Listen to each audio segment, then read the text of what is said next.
and then I'll get things started. All right, everyone, welcome. So today is Wednesday. It's July 20th. So we are well, about a quarter into the program, right? Half a week. So the first half of the week is going to end on Friday, and then there's another week, which is next week. So first thing, just a recap and a couple of logistic announcements.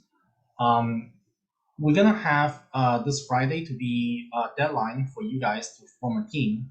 And what that means is I encourage all of you guys to talk to each other, send a message, see who you want to partner up with. And by Friday, 11:59 p.m. Eastern time, so end of Friday, please send me and Sam a message about your teams and who you're working with and your partners. You can set up a Slack channel, just private or public, doesn't matter to us, right? If it's private, it's perfectly fine. To join all your team together, of course, please add Sam and I, so that if there's questions, we can help you out. And you can pass along data, pass on code, do whatever you need to do.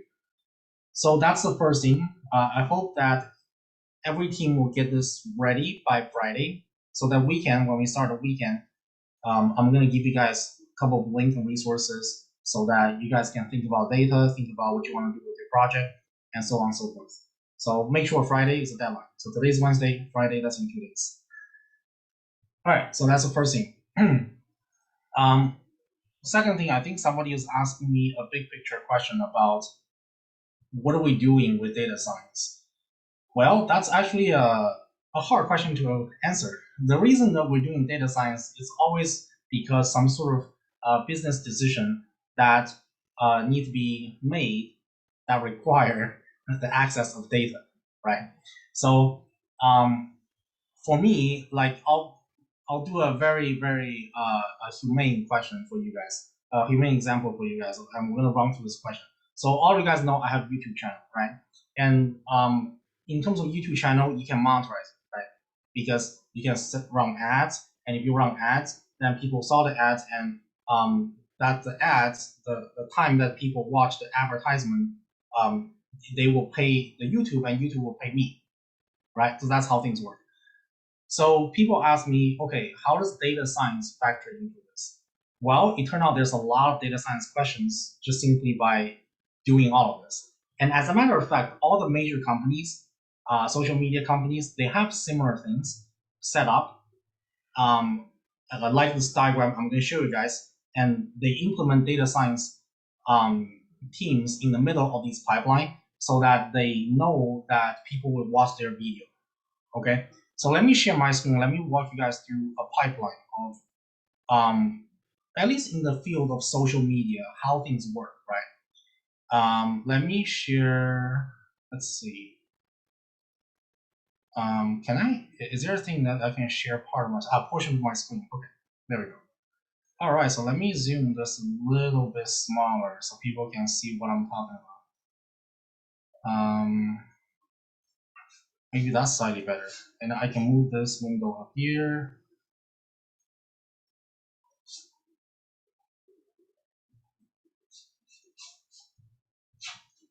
All right, can everyone see this? Good. All right.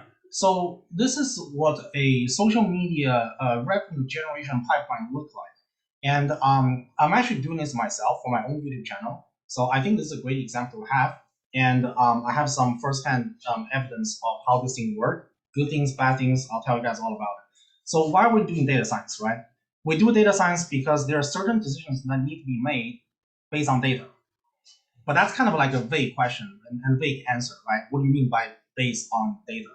Well, certain business part of the companies, they require certain decisions to be made, not just directly based on survey, right? The most easy one is you send out a survey. The customers ask you, yeah, I want this service. Please make that. You make that. And then they buy your service. And then you have money to make, right? I wish it's that simple, but oftentimes it's not, right? So what does this mean, this entire pipeline? Let's walk through this.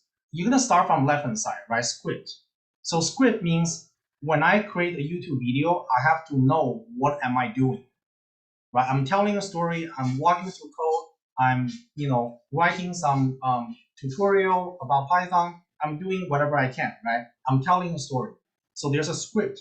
It doesn't matter how good your memory is, doesn't matter how sophisticated your story is. There has to be a script, and you have to somehow read off that script, right? It's a video that you recorded, okay? So you have a script. Obviously, you go through editing and you make sure the script is readable, and you can read off that script, act on it, and because you're talking in front of a camera, right? So there's certain acting going on when you're talking in front of a camera, and that becomes the raw video, becomes the raw tape, right? That's the film. So the film, it then goes into production. Either if it's a movie, or if it's a short film on YouTube, or if it's whatever Disney Plus, Netflix that you see, right? It makes into production. But not all of them makes into production, right? Let's say you record 100 minutes. You'd be lucky if 60 of those minutes can make into production. Chances are you record 100 minutes of film, 80 minutes are complete garbage, and you're gonna have to cut it out. And the remaining 20 minutes is gonna be what's actually made into the production, right?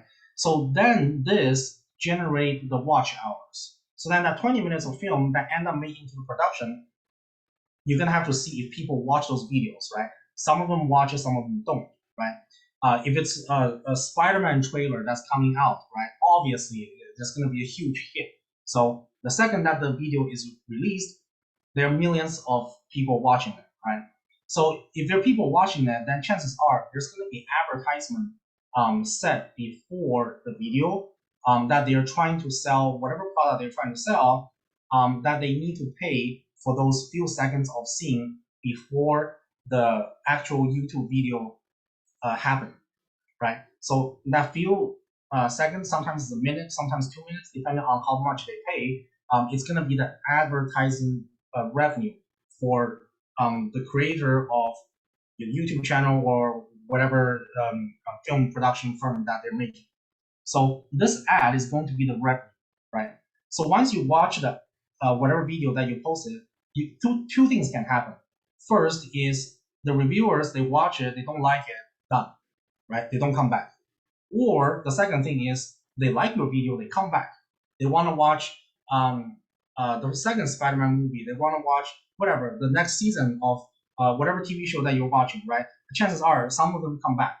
And if if you're successful, such as Game of Thrones, it is successful, then people want to come back, right? So the idea is part of these viewers, you can retain it. And if you retain it, you can also run a target advertisement on those viewers. Okay, so typically there are two streams of revenues. The one is whatever people watch online. Usually you can't really predict that. I mean, you can, but you can't really target on that. The second stream of revenue, which is also advertisement revenue, it's going to be more targeted. They don't just go for any random person on the internet. Like they go for particular audience, particular demographics, age, education, so on and so forth. So these two advertisements, you can market and you can target that particular group of people, and they come back to reinforce your watch hours. Okay, so once you have all of these, then you have your first-hand data. You're like, okay, this video, I have this many watch hours, generate me this many revenue. That's going to be your database. So you generate this database. Once you have this database, you can do your data mining. And then you work out data mining. That's what we talk about, right? Regression model, logistic model, neural networks, whatever fancy machine learning thing, you store all that in data mining. And then end of the day, you have one job, okay? Your job is to figure out, based on this entire workflow, right? This entire workflow, which video or which feature or which whatever information that you have in your database generate high revenue. And high revenue, you may or may not be able to tell because the video goes on and on, right? What's usually a more interesting thing is there are two things you can predict. One is watch hour. Generally, if you read a script and you have information here, you have some sort of estimates of what the watch hour is, right? But that's just an estimate, it's not the real thing. Whenever it's real data, you can, of course, update your database, and then you can come up with your own analysis. So that's the first thing. The second thing is obviously the viewers that are retained, right? They also have data you can predict. So you can predict watch hours, or you can predict retained watch hours, or you can predict the revenues on top of video, and so on and so forth. Generally, it's either watch hours or revenues. These two things are what we're interested in as a film production, right? Film producer. So not everyone is gonna end up being a film producer, right? That's a big if, right? But I'm pretty sure all of you guys watch a movie before, right? All of you guys watch a movie before. All of you guys watch YouTube before, right? These are common things that people do, in your daily life. So once you click on a video, trust me, you're gonna be in end up one of these loops. Not necessarily my loop, right? It could be whatever loop that YouTube has a loop, Netflix has a loop, Disney Plus has a loop, right? Amazon Prime has a loop. Every film company, every video producing company, they all have similar pipeline going on, except that they just much more complicated than mine, right? So that's what's happening here. And then you're like, okay, what's the value generation product here? Well, the value generating here for data science is you work out what's happening here in data mining. You will figure out what's a good story that you want to tell and what's a bad story that you want to pass. Generally, it's going to be some sort of indication of a script. And a script is going to be the most important thing, right? Forget about actors, forget about CGI, forget about which movie theater you go, right? Forget about all of that. What's your script? The script is the single most important thing when it comes to film production or YouTube short films or whatever Marvel movie that or Hollywood movies that you see on the big screen, right? The script is the single most important thing. Without a good script, there's nothing else you can do, right? So script is what I would say the highest, how do I say, the biggest part of this entire pipeline, and that's what people focus on. And of course, you have very experienced director comes in, right? If you have Jurassic Park, then you make a Jurassic World, chances are it's going to be successful. So that's kind of like a no-brainer. They've been planning on that for years, and they finally get it done, right? But there's some script that's maybe needs a little bit tailoring, right? And that's when data mining is coming in. So in my world, I think that every story, before you make it into production, before you spend all the money to hire all the amazing actors, hire a director, before you do all of that, somebody better do their due diligence to figure out the market of the script. Okay, they better do some sort of due diligence to figure out where the money is coming from. Like, who's gonna watch this thing, right? And that's where data mining comes in. It doesn't matter if you code or if you use Python or if you use something else. It doesn't matter. That doesn't matter. What matters is where your decision-making process is coming from. Is it just coming from you staring in the sky, or is it coming from data, right? That's the data science part that's valuable for this industry, right? And this is just one industry. There are a million other industries out there, right? And it's up to you to discover which one you like, which one you don't like. Okay, so in other words, it's kind of like a long answer for a short question, right? What's the value of data science? Well, it depends on what business you are, right? If you're in film production, that's kind of like a live example, right? Because everybody watch films, right? If I say healthcare, not everyone's in healthcare, then that takes a little bit of effort to explain. So you can simplify this entire thing into perhaps one simple view, or sometimes a little bit naive, but it's still correct, right?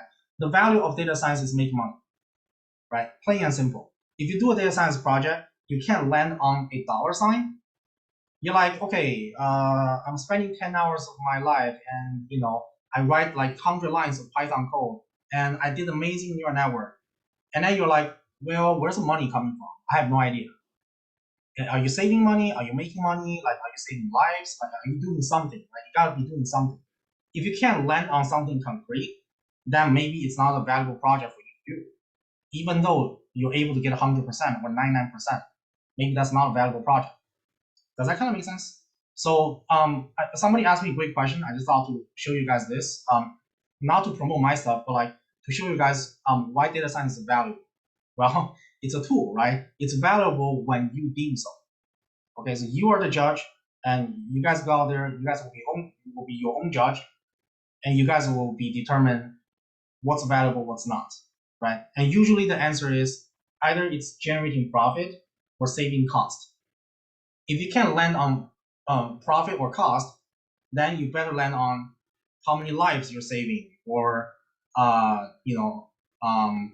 like how many something like I can't even think of anything else. Just, how many lives you're saving, or do you help people to go to school? Do you help people to go to the hospital that they need to do, see the doctors that they need to see, right? You need to translate to something concrete. But generally, today's world, it usually comes down to some sort of dollar sign, right? That's like the most it's not the only way, but it's the most common way, right? Which is to translate into a dollar sign.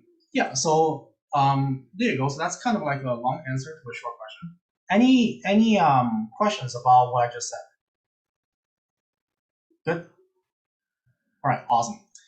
Okay, so let me tell you guys a little bit about today's agenda. So today's agenda is this. From yesterday, we talked about linear regression, and today we're gonna pick up from there and move on towards classification, which is logistic regression.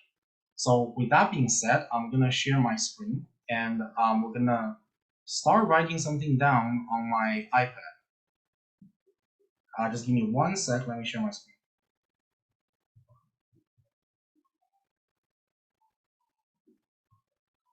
Oh, Sam, I don't know if you noticed this. Every time I share my screen, it has to ask me to install some plugin, even though I installed yesterday.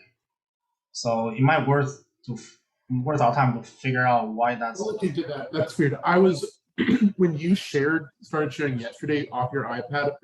That was out of my wheelhouse. I had to look at that. You could do that. So let me see if there's something that I can figure out to fix that. But okay. The iPad was a technological revelation for myself. Yeah, it's pretty neat. I'm amazed that they're able to get this thing set up. Especially the combination of iPad and Zoom, it really takes care of a lot of like it helps a lot during COVID. Like for remote teaching, like this is kind of like a lifesaver. All right, so let's get started. You guys can see my screen, right? Good. Awesome, thank you. Yeah, okay, so let's get things started. So let's do a recap. What's happening? Well, what we talk about is linear regression model. So what that means is, let me say linear regression. So what that means is you have your target. That's going to be whatever you want to predict. Let's call that y. And then you have your features. That's going to be whatever you are learning from. Or sometimes people call it explanatory variables. Sometimes people call it features, variables. They all talking about the same thing, x. Now, of course, x doesn't have to be just one, right? It can be x1, x2, like it can have multiple columns. So if it's x1 and only x1, you call that univariate because it's just one variable. Of course, you can have x1, x2, all the way to xp. This is a multivariate. So let's write that down. So it depends on your situation of whatever data set that you pick. If you look at the data and you say, hey, this column called housing price, we want to predict that continuous, great, let's do linear regression model. So what that means is you're going to be building a model like this. Y equals to beta 0 plus beta 1, x1 plus beta 2, x2, and then so on and so forth, all the way to beta p, xp. This is assuming that you have p features. So suppose there are p features. All right, so that's kind of the setup. And from yesterday, we walked through some basic Python code to show you guys what that looked like, right? So everyone hopefully still remember a few lines of Python code, right? You don't have to remember much. The typical template that we go for is, so this is the Python. Typical template we go for is you're gonna have to define your model to something, right? Doesn't matter what that something is. Maybe it's TensorFlow package, maybe SciPy, maybe it's whatever other package that we use, right? you're gonna have to define a model of something. So once you define it, you do a model.fit, of which you throw in x and y, and these are your training data. So let's write that down, training data. So training data means what? It means it's the data that the model is able to learn from, which also means what? Means the model has already seen it, right? So if you tell me, this is the performance, and the error is about 1%, I probably won't know exactly what you're talking about unless you tell me it's on the test set. Because if it's on the training set, the model is very good. It doesn't directly translate to on the test set, it's still very good. Okay, so obviously you're gonna have to do some sort of model dot predict, and then here you're gonna throw in x test. Of course, it's gonna be a separate data set, right? So that's where we are so far. And yesterday we land on the code. We say, okay, there is some sort of SciPy package that we use in the end of the class that gives you like all these weird things, right? Correlation, R-square, right? Give you all these weird things. Standard error, right? And at the end of the day, we say, hey, let's do a competition of the mean absolute error, right? So let me walk through the pipeline just a little bit, and then we're gonna do a quick poll and see where you guys are. Okay, so once you do model.predict, it's on test set, right? And it's gonna give you some sort of prediction. So that original y, let's call it truth. So sometimes people call it ground truth. That just means the real value for this variable. That's it, right? So the ground truth is going to be something, right? Y equals to 1, 2, 3, something like that. And then this is your prediction. Sometimes people call it estimate. They're really talking about the same thing. Estimate or prediction. They're really talking about the same thing, which means it's y hat. Maybe it's 1.1, 2.1. I'll just make it simple, 3.1, something like that. And then if you look at the absolute value or absolute distance, so let's say absolute distance, then you're essentially doing this, y minus y hat absolute value, right? And you work out each one of the number. This is obviously 0.1, this is 0.1. I'll make this a little bit dynamic, so let's erase that. Maybe this is a 2.9, but since it's absolute value, right, so the sign disappears. There's no plus or minus, right? They're all plus. So this is also 0.1, right? Let's say we stop here. So let me erase all this. Let's say we stop here. Then end of the day, you're having the total, right? Total means what? Total just means all the absolute distance add up together. And here we have 3, 0.1, so it's 0.3. So 0.3. And then if you want, you can also divide it by sample size, right? So you say, what is sample size? Sample size is just 3, right? Because I count 1, 2, 3, and that's it. So then you're like, okay, what is my mean absolute error? Well, that's just the total error divided by 3. So that's going to be 0.1. And this number is going to be the final number that you use, final result. All right. So I'm going to switch screen to the code to my computer, and then we'll do this poll together. Where's my computer? All right, number 3 screen. Alrighty, okay, so recall that yesterday, right, we talked about this California housing data, right? We do the library, we load in the CSV, right? You know, we talk about all of this, right? The CSV is in here. Let me connect, yeah. So sample data, the CSV is here, right? And you can copy the path, you can read CSV, right? We talk about all of this, and that's your data. And then you can have the shape, right? Rows, columns, you know, the data set look like this, I and J, right? We talk about all that. And then you can build your model.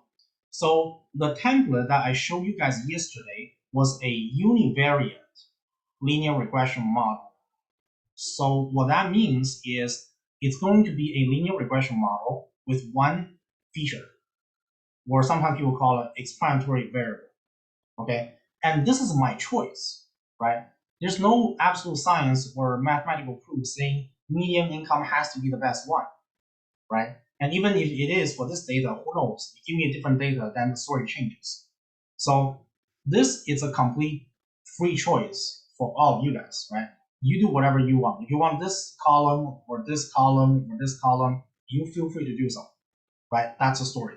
So that's one of the freedom. Another freedom is this data processing, data tailoring. You do whatever you want. It's not guaranteed that you do this, the performance will absolutely be better. It's just the case that this is one of the assumption that linear regression model follows. Whether this assumption works with this data, that's a separate issue. That requires further analysis. Okay, so if your question is, do we need normalized data for linear regression to work well? Yes, 100%. That's one of the assumptions. And we're going to take a look why that's the case in just a sec. But that's the assumption. Normality, that's absolutely one of the most important assumptions for linear regression model. But in real data, is it guaranteed that you normalize the data, it absolutely will perform better? Well, that's a little bit questionable. Okay, some people might disagree, and maybe you might ask some professor, they're like, oh yeah, absolutely 100%. I don't think that's always the case, to be perfectly honest, because it really depends on how your algorithm is coded, right?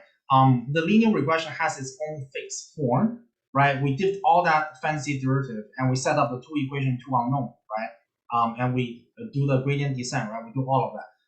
If it's always two equation, two unknown, and there's a fixed solution, that might be the case. You can claim that. If it's gradient descent, and there are like 2, 3 other tuning parameters in the algorithm that you and I use differently, then who knows? No one knows, right? You run gradient descent, I run gradient descent, maybe we get different answers. That's very likely, right? This is why I asked you guys to try it, so that when you guys run through the code, and we're gonna talk about all of this in just a sec. But I want to get a consensus of this number.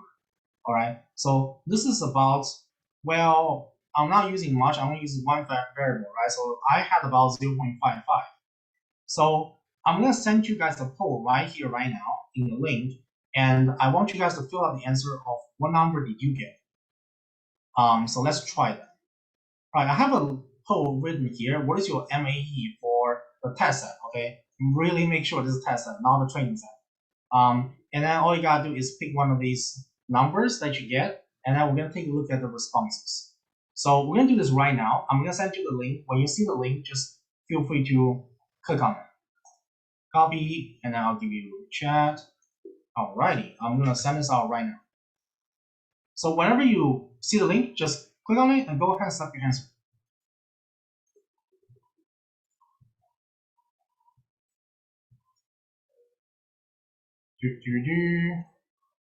All right, let's see. All right, we got 3 responses. Ooh, somebody got 0.3 to 0.4. Nice. 3 other people got 0.5 to 0.6. All right, let's take a look.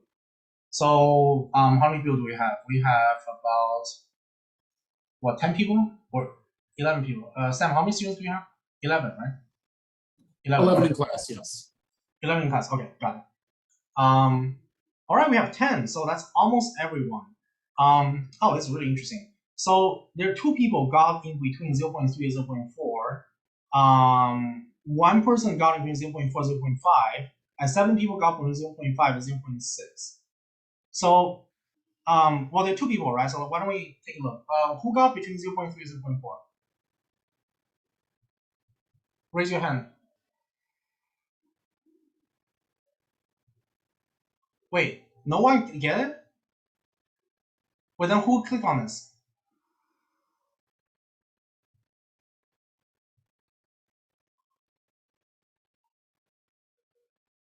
Come on, speak up, speak up. Got a very shy class today. Wait, so who clicked on 0.3 and 0.4?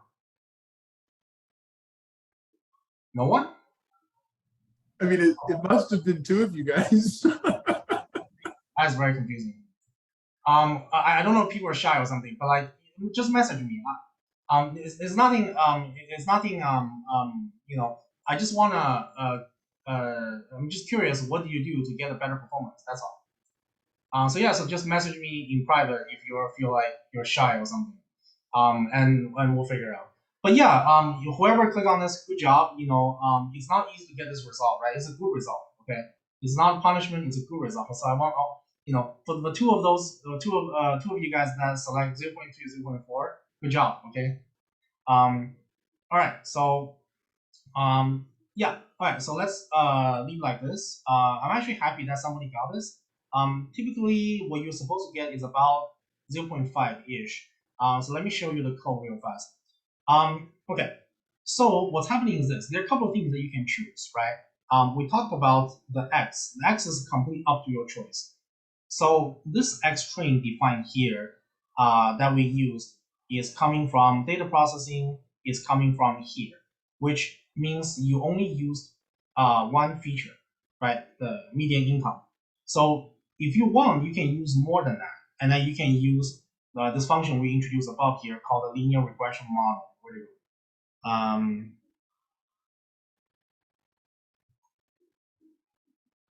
there's wait, somewhere here. Yeah, here. So if you want to use multiple features, you can use linear regression function, and the linear regression function will be able to build a multivariate linear regression model. And then you're gonna have to run it to know which one's better, which one's worse. So based on my experience, I think you're gonna have to pick maybe three to four of these variables. Not all of them, not one of them. You might have to pick about 3 to 4. There's that sweet spot in the middle. That probably will get you to a high performance. And here, when I say high performance, it's a regression problem, right? High performance doesn't mean accurate, right? Accuracy is not defined here, right? I want to make sure it's very clear. Accuracy is not defined here. This is a regression problem. So when I say a good model or accurate model, or that this model does a good job, I'm talking about this MAE error. Okay, this MAE error is small, that's good. If not small, then it's bad. Okay, so that's kind of one benchmark that I follow. And in addition, we haven't really talked about all of this, right? So now let's switch gear, and then I want to talk a little bit about what each of these things mean. So give me just one sec. Let me stop share and then reshare.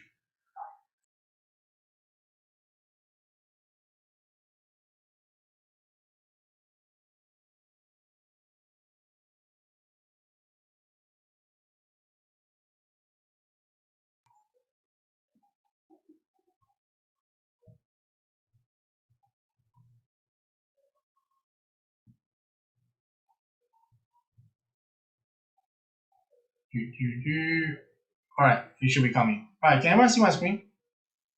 Good. Okay, thank you. All right. Okay. So let's focus on a couple of inference problems. All right. So when we're doing machine learning, we talk about making predictions, right? This is what we talk about. So you work this out. You have some sort of prediction, and you can check your error. So this whole thing is called prediction. So let's write that down. We're gonna say this is a prediction. So of course, you don't have to just only do prediction, right? You can do a bunch of other things. So this next thing that we can do is called inference. Okay, so people say, what's the benefit of doing data science or doing machine learning from a theoretical point of view? Well, first of all, you can make a prediction, right? Predict the future, right? That's an easier argument to make. And I can convince people, oh, what's the benefit of making prediction? That's easy, right? The difficult part is the inference. So let's write that down. So the second part is inference. So when people talk about inference, they're talking about exactly what does the model mean. What can you conclude from the model? Kind of like you're making an inference, right? You're making a conclusion from the model, or you're drawing conclusions from the model. So there are a couple of things to notice when you look at the linear regression model. So let's write the model down. You have something like this, right? Beta 1 x1 plus beta 2 x2 all the way to sorry, I'm making a typo. That should be beta. And then this is also beta. And then you have beta pxp. Let me check. Beta 1 xp. Okay, so you have a linear regression model. So when you work out the model and you get a consensus of what these coefficients are, they are really just real numbers that allow you to tell some sort of relationship between y and x1, right?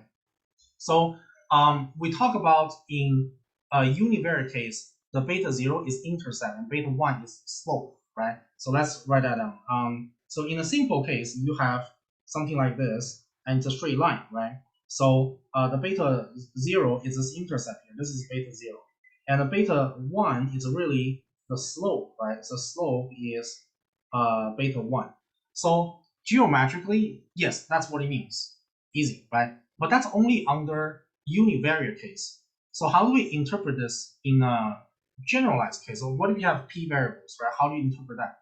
Well, there are a couple of things we can do here. So the first thing to notice is called standard error. Okay, so people might get confused. What do you mean by standard error? Well, standard error is really just referring to how different or how much this beta 1s, this beta 2s changes. And they each have their own variation. Okay, it's not a fixed number. It's actually there's some sort of variation inside. Okay, so if you work out the regression model, whatever package that you use doesn't matter, right? You work out the model, and it gives you not only the coefficients, but it also gives you the standard errors. So it might give you a number here, 1, maybe give you number 2, and maybe give you number 2.5, and then so on and so forth, right? Let's say this is the coefficients. So that's one line of result. And then it also tells you standard error, which is here, SE, standard error. So standard error is referring to essentially how much variance that this coefficient could have. So ideally, you can kind of take a guess, right? Obviously, you want it to be as small as you possibly can. So what that means is hopefully you don't have a large variance, right? Because if it's large variance, then today is 2, tomorrow is 3, and then next week is 5, right? Then that's not good. So you want to have just to be within a small range. So today is 2, maybe tomorrow is 2.1, but that's okay. We'll work with that, right? So that's kind of the idea here. So I'll give you an example. Let's say the standard error, here, it's 1. And then maybe you have a standard error for the beta 1 to be something smaller, maybe 0.5, something like that. Okay, and then so on and so forth. I'm just going to use this two examples to demonstrate what we mean by standard error. So the first thing that you guys will learn in statistics is called hypothesis testing. Okay, now I don't want to turn this into a stats class, but I do believe that concept is actually quite important in terms of our understanding. So the crucial thing about statistics and the foundation of statistics is essentially hypothesis testing. So the idea of hypothesis testing is essentially based on what conclusion you want to draw. You set that as the alternative hypothesis, and then the counter argument is going to be the null hypothesis. Whatever null hypothesis is, if you can reject that using statistical test, then you can achieve whatever conclusion that you want to achieve. Okay, so people think in terms of this kind of setup to convince themselves with evidence, right? Not just complete blind, right? With evidence from the data, how much confidence they should be having when they're making certain claims, when they're making certain conclusions. Okay, so I'll use the first example and use the second example to show you guys two extreme cases. So the first example is, let's say I have an idea, right? I'm gonna write that down. Idea. My idea is beta 0, basically intercept, is important. So let's say that's my idea. And my second idea is beta 1, which is a slope, is also important, right? So that's one, and then that's idea number 2 here is beta 1, which is slope, is also important. Because you think about it, right? You draw a line, right? It's either slope or intercept, and you either think they're important or not. Okay, so that's it's a highly intuitive. Okay, we're taking baby steps. So how do you set up the test in a way such that you can convince yourself something is important, something is not, right? Well, you have your model, right? You work out the model, you go through all that math, write through all the code, and then you have a result, 1, 1, 2, 0.5. That's your result. So the idea is this: we do a hypothesis testing, and for every hypothesis testing strategy, there's always a null hypothesis and an alternative hypothesis, and we call them H0 and H1. So H0 means the null hypothesis, and H1 means the alternative hypothesis. Typically, these two things are complement of each other. What that means is you're either H0 or you're H1.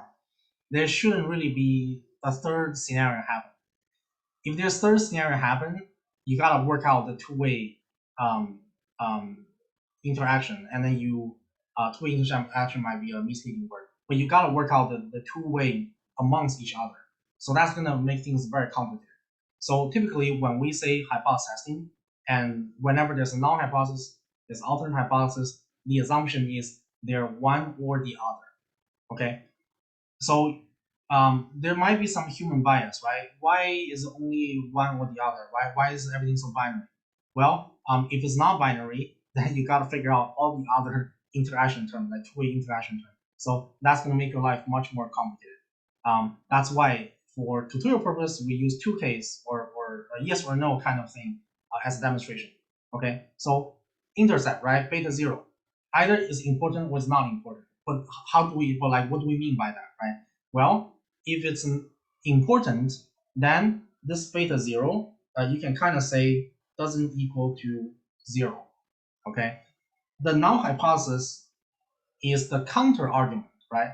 So it's a complement of whatever H1 is. So if H1 says it's not 0, the counter argument is that it is 0, right?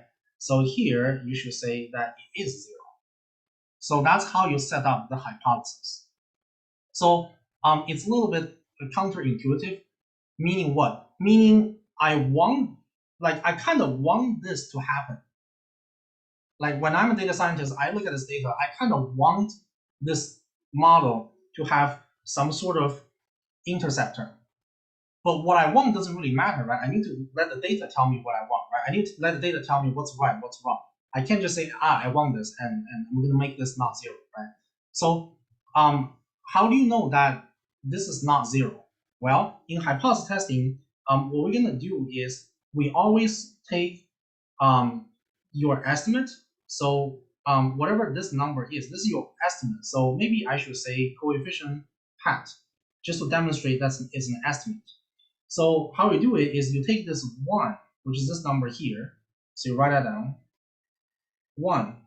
And then you need to subtract this number here. That's your hypothesis, okay? So that's going to be 0. And then you divide it by your standard error, which is this guy. And then this is going to give you 1. And the math is obviously easy, right? So 1 over 1, that's just going to give you 1, right? So mathematically, that's easy.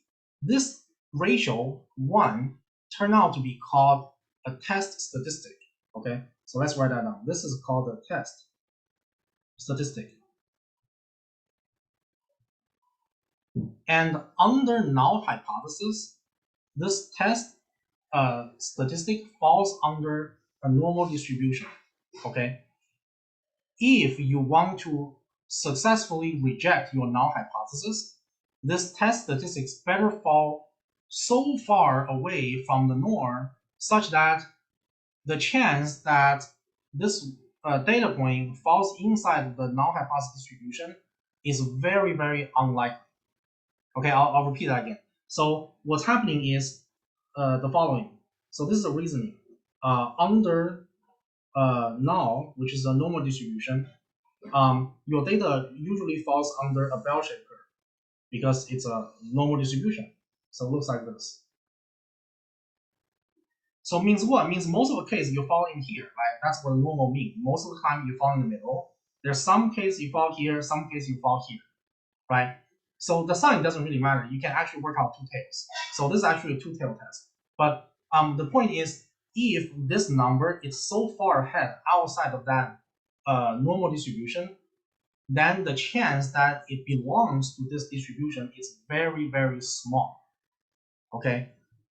The reverse is also true. So if you have this ratio that's so small, so little, and as a matter of fact, normal distribution is 0, and the 2 standard deviation is about 1.96.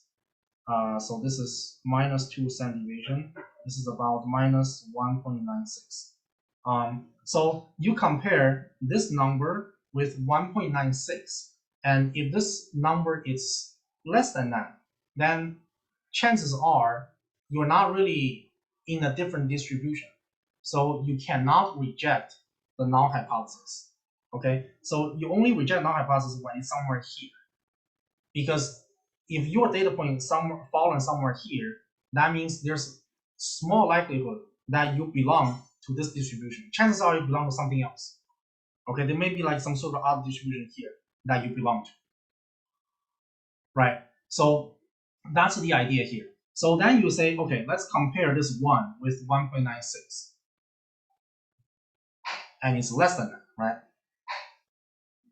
So the answer is, okay, fail to reject the null hypothesis, right? We don't have enough evidence to claim otherwise. So in other words, you are kind of stuck here, right? Because if you don't have enough evidence to go reject this, to go against this, then you can't achieve whatever you want to achieve. Then what that means is my idea is actually wrong. Okay, so that's the reasoning here, right? So I'll repeat that again. This is less than this, so what that means is 1 is somewhere here, right? That's 1, right? If this is 1.96, then 1 is somewhere here. Then chances are this number still belongs to this distribution. I don't have enough evidence to say that it belongs to somebody else, right? So what that means is I can't really reject the null hypothesis. So you say cannot reject H0. If you can't reject H0, that means you're kind of still here, right? You haven't really concluded that, and then as a matter of fact, you cannot conclude that because you don't have enough evidence to do so. So then the conclusion is, okay, maybe this is incorrect. Okay, so you can say then the idea is incorrect. Right, so that's the reasoning. Now I'm gonna show you guys something else, but you know what? Let's take a break. It's already 5:50, so let's take a 10-minute break. Let's come back at 6 o'clock, my watch, so which is in 10 minutes, and we'll pick up from here. Yeah, so take a break, and I'll see you guys in 10 minutes.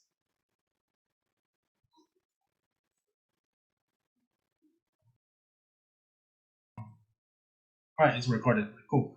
So pick up where we left off, and let me continue to explain the inference part of the linear regression model, and then from there we should have essentially enough knowledge to move forward with essentially a good setup and foundation of where things are, and then from there we will have enough tools to build our logistic regression model. That's where I want to get to for today. Okay. All right. So we talked about this idea, and then we set up this hypothesis testing. That's a strategy that we're going for. It's kind of like showing your argument by negating the impossible. Kind of feels like that. So we have an idea, and the idea we set up as the alternative hypothesis. And then we work out our math, and then we compare to the normal situation. It turned out that the test statistic really just seems like to be coming from the original distribution that's created by the null hypothesis. And we don't really have enough evidence to say that this estimate for beta 0 is under some other distribution. If it's here, then we have some evidence to say, oh yeah, maybe it belongs to something else. But we don't have that, right? Because 1 is somewhere here. That's where 1 is. So unfortunately, we can't really do that. And that leads to failing to reject the null hypothesis. So you're kind of stuck here, right? You don't really have this. So that's kind of the idea. And then you kind of get an understanding of, okay, maybe this idea is not that accurate. Okay. What that means is if beta 0 is 0, it's not the end of the world. The model could still work. It could still be this performance that we're looking at right now. It's not that bad. Okay, so that's kind of what's going on here. Now, we also have another idea, right? The other idea is the slope, which is beta 1, is important. So it seems like there's a trend, right? The trend is whatever you want to show, whatever conclusion you want to make, or whatever inference that you want to draw, you try to somehow make a claim, right? This is good, right? This is important, right? You can kind of think of it as taking on some sort of positive tone first. And then you're like, okay, let me try to reject that, right? So it's the same thing. Let's set it up. H0, H1. H0 is the null hypothesis. H1 is the alternative hypothesis. And if you say something is important, it means it's not 0, right? Because 0 means disappears. It's not important. So think about it. If I have a model like this, what happens when beta 1 is 0? That means your model become just beta 1, right? Because whatever 0 that you added here doesn't really matter, it doesn't change anything. So in other words, if you say this is not important, or this is, let's say if your idea is this beta 1 is important, then it better be what? It better be not equal to 0, right? So that's why the alternative hypothesis is beta 1, it's not 0, okay? So then the complement of that, which is the null hypothesis, then is going to be equal to 0. So say beta 1 equal to 0. And then you kind of do the same thing, right? You say, okay, what is the estimate of beta 1? Well, it's here, right? So let's bring that down. Let's take 2 divided by, what's the standard error? Well, standard error is this guy, right? So let's bring that here. So 0.5, right? So that's a setup. I'm missing a 0 here. I'm missing a subtracting 0 here, but that's just because this is 0, right? You subtract 0, it doesn't do anything, right? You just say this and then it disappears. So really what you left is this ratio here. That's really just your test statistic. So let's write that down. Test statistic. And that equals to 4. And then you're like, okay, 4. Let's compare that with how it's supposed to work. And how it's supposed to work, it's a normal distribution. So under null, or sometimes people say H0, you are looking at this. And go up, down. All right. So average 0, 2 standard deviation. This is about 1.96. Minus 2 standard deviation. This is about minus 1.96. So think about it. 4. Where's 4? 4 is like somewhere here, right? Because this is about 2, right? 4 means this distance twice, right? So somewhere here. So in other words, 4 it's way bigger than 1.96. So it's somewhere here. That's where 4 is. So in other words, chances are this data point, wherever 4 is, it belongs to something else, right? Some other distribution that's not this one. Okay, so maybe it belongs to some other distribution, right? But whatever it is not this one, right? It's not this guy. Okay, so then you can say we have enough evidence to reject the null hypothesis. Because this 4 doesn't seem like it belongs to this distribution, right? Because 4 is here, right? This distribution doesn't cover 4, right? It covers this range. It's very, very unlikely to cover 4. Very, very unlikely. So what that means is you have enough evidence to say that it's not the null hypothesis. Okay, so then the conclusion is thus reject null hypothesis. And means what? If you reject this, that means this is correct, right? Because what is the setup here? The setup is they are complement of each other. So you're either the first scenario or you're a second scenario. There isn't the third one. You're either first one or the second one. We've shown with evidence this is not the first one. So what's the conclusion? Conclusion is the second one, right? So if we have enough evidence to say it's not this, then it must be this, right? So that means our conclusion is the idea is correct. So what is the idea? The idea says the slope is important, right? So the conclusion is it's important. Sorry, not important. It's correct. It's correct to say slope is important. All right. So now you put them side by side, right? Now you get the idea. So you have a setup, right? This is a setup.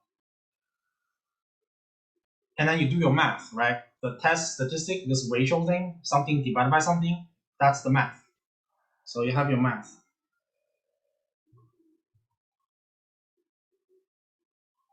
And then you have a conclusion, right? You have a conclusion.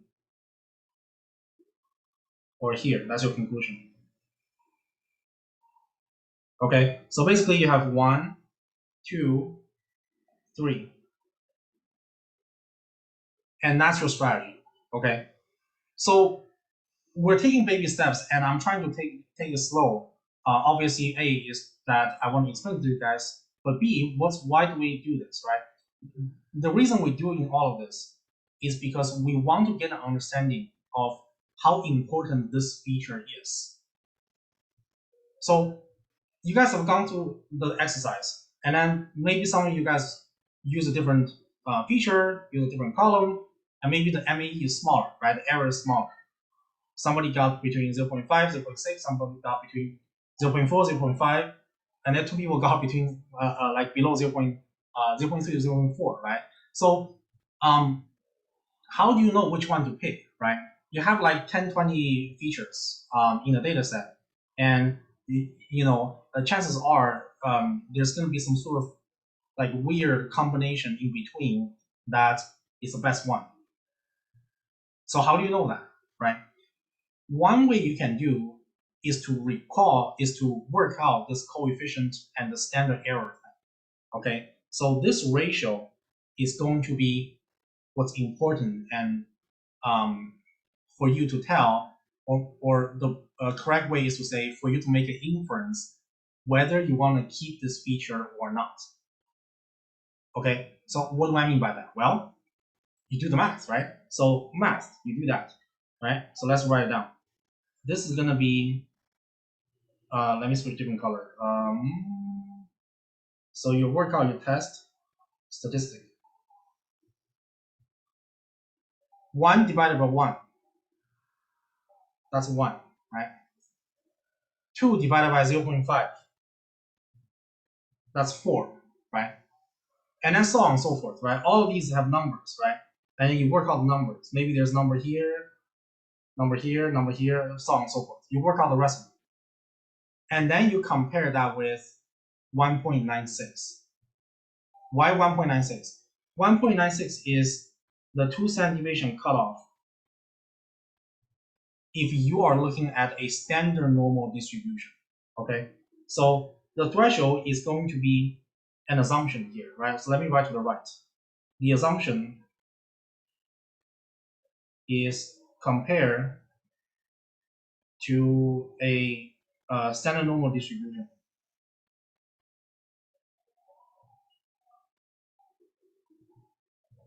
And then the cutoff for standard deviation, the cutoff for 2 standard deviation in this distribution is 1.96. So you can just say 2 standard deviation is about 1.96. So then you have a comparison, right? If you compare to 1.96, this is fail, this is pass, fail, pass, fail, pass, and so on and so forth, right? So then for those features that have the beta as higher than 1.96, what that means is you can do the hypothesis testing and you'll be able to reject the null hypothesis. For those features that are having the test statistics less than 1.96, and you do the hypothesis testing, it's going to fail to reject the null hypothesis. So what that means is what? What that means is you look at this guy. Well, the conclusion is beta 0 is 0. Nothing we can do, right? It's not that important. So the recommendation is, I'll write up here. Beta 0 is 0. Here, the recommendation is, well, this passed the test, right? The passed test is higher than 1.96. So this is indeed important.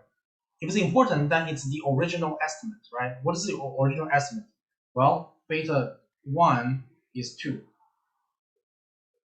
And then so on and so forth, right? Now you can take a look at the update of the model, right? What's happening here?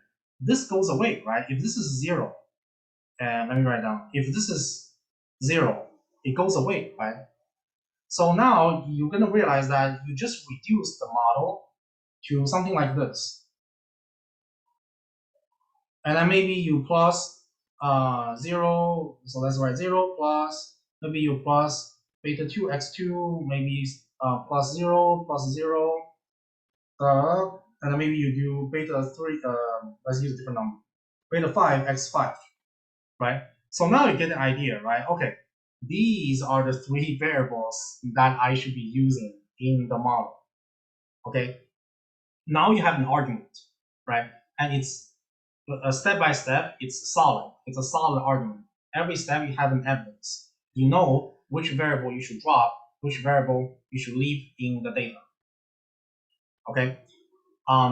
So when you do the panda data frame and you're trying to figure out, oh, what's my x, what's my y, this is how you know, right? Instead of using all of the columns, maybe you use just a few of them. Does that make sense? So this is pretty much what I want to say about linear regression model. And then from here, I want to jump ahead to classifications. And that will lead us to chapter 4. So if you look at the PDF, right, 300-page PDF, we are just talking about chapter 3, and now we're going to go into chapter 4. But before we do that, let me ask you guys, any questions so far? Any questions about the model? Any questions about the math? Any questions about the code before we continue? Good? All right, awesome. All right. Yeah, people seem to be very quiet. Please ask me questions if there's something you don't understand. All right, so let's continue. Next one I want to show you guys, and this is going to be super important for later on when we do neural networks. This is going to be the easiest neural network that you're ever going to see. It's this thing I'm about to show you. It's called a logistic regression model. Technically speaking, a linear regression, you can kind of also say it's a neural network, like a simple form. But that's too much of a stretch. The simplest form you should really think about is a logistic regression model, and I'm going to show you guys what that means. So this is going to be chapter 4, by the way. So if you want to follow up, this is chapter 4. All right. So what's happening here is this. We take a look at data, and then we use our knowledge to identify, oh yeah, this is target Y is what we want to predict, right? And then we want to make sure that we like want to select certain columns, that's what we want to do. But then you notice that y is a subjective choice, right? Because you look at the y, let's say target y, and then whatever that is, right? Let's say a housing price. So housing price. That's my choice, right? Once again, I'm gonna repeat it so many times that I hope all you guys memorize this. This is my choice, okay? It's not a hard science. There's no math behind it. It's just me looking at data and be like, oh yeah, let's go with that one, right? It's my choice. You do not have to choose this variable. If you don't like it, you either change it or you choose something else, okay? So you have two solutions here. So the first one is you change it. And the second one is choose something else, choose others, right? You have two solutions if you don't like this y, okay? I think somebody is asking a question. Somebody says, can you not just use the sigma notation for that? Sigma notation for, I'm not sure which one are you referring to, like somewhere here? Sorry, I'm not sure which one are you referring to. For the y equals b1 xi thing. Oh, yes, you can if you want to. Yeah, it's a good point. If I want, I can reduce this, right? So this whole thing, right? I can rewrite it as y equals to beta 0 plus summation. Maybe you need a different letter j, because remember the xij. This j is column, so this is j from 1 to p. xj. Maybe I should write beta first. So let me erase that. Beta j xj. Yes, if you want to use summation, you can write like this. Is that kind of your question? I'm not sure if that's your question. If you want, yes, that's true. You can use sigma, then you don't have to write it out. That's perfect. You can do that. Another question says, could you go over the math again, like the final section about how to choose the columns to dismiss and the one to keep? Oh, so which column to choose, which column to drop, right? So the math is like this. First of all, there's a hypothesis testing. So there's this and there's this, right? They're hypothesis testing with two different scenarios. My idea is the same, right? I think intercept is important. I think the slope is also important. But that's just my idea, right? When you let data tell us what it is. So what's happening is I need to set it up, right? I need to work out the math. And then the data tells me which one's important, which one's not. If you compare to 1.96 and it's less than that, then it's not that important. If you compare to 1.96 and it's bigger than that, right? 4 is bigger than 1.96. So then it is important, right? So what I'm saying in the last section here is you can do this thing for each and every one of the parameters, or each and every one of these betas, right? Beta 1, beta 2, beta 3. You can do this for every one of them. So what that means is you need a coefficient, which is these results that the model will give you, and you also need a standard error. And a standard error is also what the model will give you. So these two lines of numbers, the model will give that to you. You don't have to calculate from scratch. So the computer does it for you. So what you need to realize to do is you can compare this. You can take this division and then compare to 1.96. Somebody asked, what is 1.96 come from? 1.96 is coming from the standard normal distribution. It's the cutoff of the two standard deviation, up and down. Here, I'll show you guys a picture. So that's a good question. Let me wait. Share screen. All right, so standard normal distribution. And then you Google it, image. I don't know if there's a good picture here. 1.96. So I don't know if you can see it. So plus 2 standard deviation is here, minus 2 standard deviation is here, and 1.96 is really close to this. It's kind of like the cutoff. There's a table if you want. The table is right here. 1.96. It's somewhere here. So this will give you large enough of confidence such that the remaining ends of tail is about 5%. Typically, people just use 2 as a cutoff. You can use 1.96 if you want to. It's really the same thing. So maybe I should say just 2. Forget about 1.96, just say 2. 2 is usually the cutoff that people use. If it's more than 2, chances are it's a different distribution. If it's less than 2, then chances are it's the same distribution. Okay? I think your question is definitely valid. I think there are 2 people asking the same question. You are correct to get confused. Okay? I want to let you guys know this. You are absolutely correct to ask this question. Why? Because 2 is, again, this is one of the magical things that statistician made up. Okay? 2 is a subjective choice. Right? There's no absolute science saying if 2 is absolutely better. Use 2 as a cutoff. Right? Don't use 3, don't use 1, use 2 as cutoff. Right? There's no such thing saying that. It's just a subjective choice. I'm looking at 2, the remaining probability, I can kind of accept that. Few percentage, I'll accept that.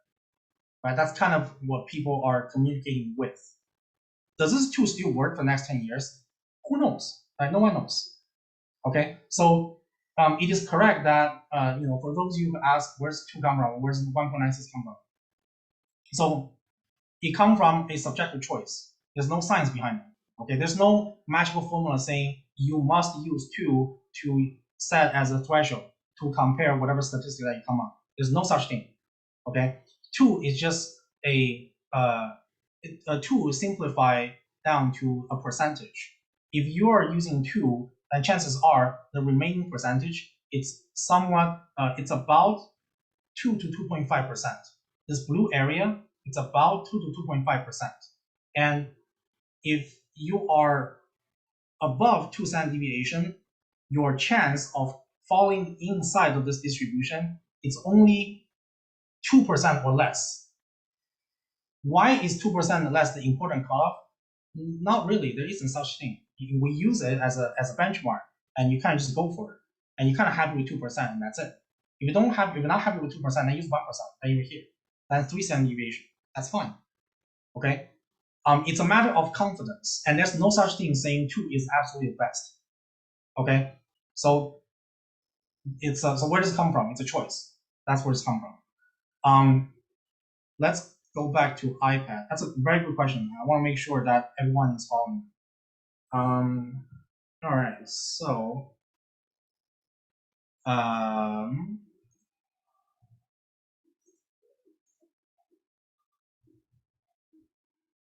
sorry, give me a sec. Ask me to install a plugin again for some weird reason.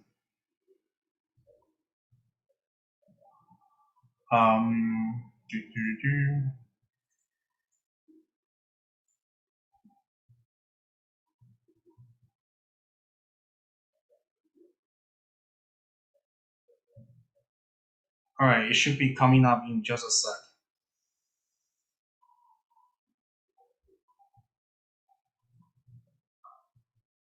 All right. So yeah. So once again, why do we use this number, right? It's kind of a choice such that I'm happy with the remaining is about 2%, right? We saw from the table. It's about 2%. I'm happy with that, right? It's a kind of like you're gonna have to make a cut somewhere, right? If you don't like 2%, a 2 standard deviation, you can use 3 standard deviation, right? It's the same thing. You're gonna have to make a cut somewhere. You're gonna have to compare somewhere. So typically people are comfortable with 2%. That's just an arbitrary example that when you learn hypothesis testing, you use, right? And you kind of have to make a cut because like why do we make a hypothesis testing this way? Then you can question, well, what's the point of doing 2-way hypothesis? What if there's 3-way? Well, why does it have to be binary? Okay, so you can ask all these questions. And again, there's no better way to do it other than you nail things down to just 2 situations. If you want to do 3, that's fine. You're going to have H3 here. And then you have to work out this way, and this way, which then still comes down to 2-way. Does that make sense? So, so all these are great questions, and you know, I want you guys to know that it's complete valid to ask that. It might get a little bit frustrated because you're kind of like, why do I have to do 3? Why do I have to do 2? You know, these are another way to interpret this is these are some of the examples that people have seen in the past that worked for them. Okay, and these guys happen to become professors. They write textbook, and in the textbook they wrote these numbers. It's not because there's some empirical knowledge going behind it, right? Typically, if you're above 2%, then we'll kind of work with that, and that's kind of like the error margin, right? Why is it 2%? Why can't be 2.1%? Why can't be 1.9%? Right? You can keep going, right? The question will go forever, right? And you're not going to get a concentric answer. So typically, you just pick one, you go with it, and then you try to drive the analysis as far as you can, unless something tells you no. Right? Either your boss tells you no, or the data tells you no. Okay, so absolutely great question. And again, if you don't like 1.96, you don't like 2, use 3, use 4. That's fine. There's going to be a sweet spot in between, though, just FYI. If your threshold is too high, right? If your threshold is here, too high, then you probably won't have a whole lot of variables made into final count. If your threshold is too low, then too many variables are selected. Okay, so there's going to be a sweet spot in between that you have to narrow down. Okay, there's a sweet spot in between. So that sweet spot, unfortunately, no one knows what that is. You give me a different data, it changes. You give me new data, it changes again, right? Yeah. So yeah, hopefully that's a kind of like a long answer for a short question, but I just want to make sure that everyone is on the same page, and it's a great question. All right, so let's continue. Yeah. Okay. So now let's take a look at classification, right? Classification is, again, we're coming back to challenge our own assumption, right? I choose housing price. Housing price is continuous variable. Therefore, I do linear regression model. There's no such thing saying you have to do regression problem. Okay? You can challenge that assumption. All right? So how do you do that? Well, you say, okay, this is not working with me, right? I don't like linear regression model. That's fine. That's fine. So you change it, right? You can 2 ways. You either change it or choose something else. Let's talk about the first one. Change it. Change it. How do you do that? Well, you're gonna have to make some sort of comparison, right? And again, you can have some sort of cutoff, right? Typically, people use average housing price as a cutoff. You don't have to use average. You can use whatever you want. So you can say, hey, I have a housing price, and I'm going to compare with the average of housing price. And if this house is above average price, then it's class 1. Otherwise, it's class 0. Okay, so when you make this comparison, you're going to get what? You're going to get 1 or 0, right? You're either bigger than that or you're smaller than that, right? Either bigger than that or smaller. If you're bigger than that, then if price bigger than average. Otherwise, else price less than or equal to average. Right? That's kind of the situation. In this way, you're going to find yourself in a situation that you're in different levels. 1 is a level, 0 is another level, and each level can be in a class. So this will be a classification problem. Okay, so that's one way. Another way is you choose something else, right? Choose something else. So maybe you choose the different neighborhoods, right? Fine, you can predict that. Then each level is a different neighborhood. Or you can pick some other variables that's discrete, right? Categorical. That doesn't really have a continuous. It's not really a continuous variable. So you can do all of that. But end of the day, you're gonna find yourself in a situation where you're either 1s or 0s. And if you do find yourself in this type of situation, that means you are in a classification setting. Okay, so in the classification setting, each one of these levels means a particular situation. It means a particular class. And I want to really emphasize on that. Sometimes there's not a data set called a movie review data set already here. In some case, such as a movie review, you're gonna hear this word called rating. A movie review or rating is like what, 5 stars, right? So like star, star, star, star, star. And this is me, right? Maybe I choose 4 stars. And then maybe Sam come here, Sam choose 2 stars. It doesn't mean I like the movie 4 times. I like the movie twice as how much Sam likes the movie, right? You can't be like 4 divided by 2 is 2. Therefore, I like the movie twice as Sam likes the movie, right? That doesn't translate to that. It just means I like the movie more than Sam likes the movie, and that's it. It doesn't necessarily translate to a numerical value, right? And what if I do 5? What if I do 5?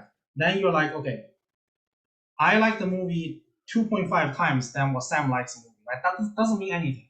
I just like the movie better than Sam, and that's it. So, in other words, whenever you find yourself in categorical variable, this is called a categorical variable. Categorical. It means that the 1, 2, 3, 4, 5 levels in the variable has no numerical meaning. 1 just means that one class. It doesn't mean number 1. 2 means the class 2. It's a second class. It does not mean number 2. Okay? And so on and so forth, right? So in other words, whenever you do a multi-class classification problem like this, the numerical meaning is lost. Okay, it's not a number. Don't treat it as a number. The numerical meaning is lost. So in other words, you're gonna have to do a classification problem.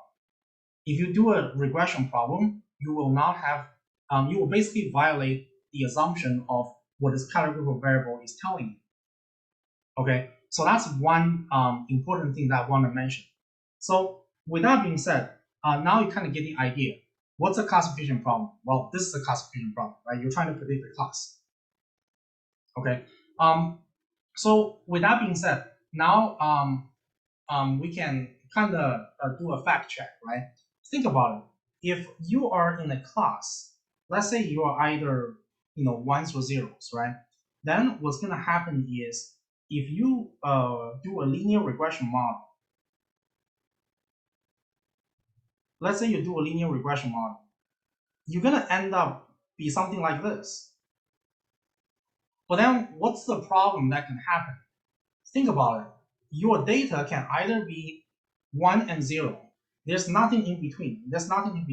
You're either ones and zeros. So 0 is here, 1 is here. Suppose, right? Suppose. And then this is where the 0 line is. This is where line 1 is.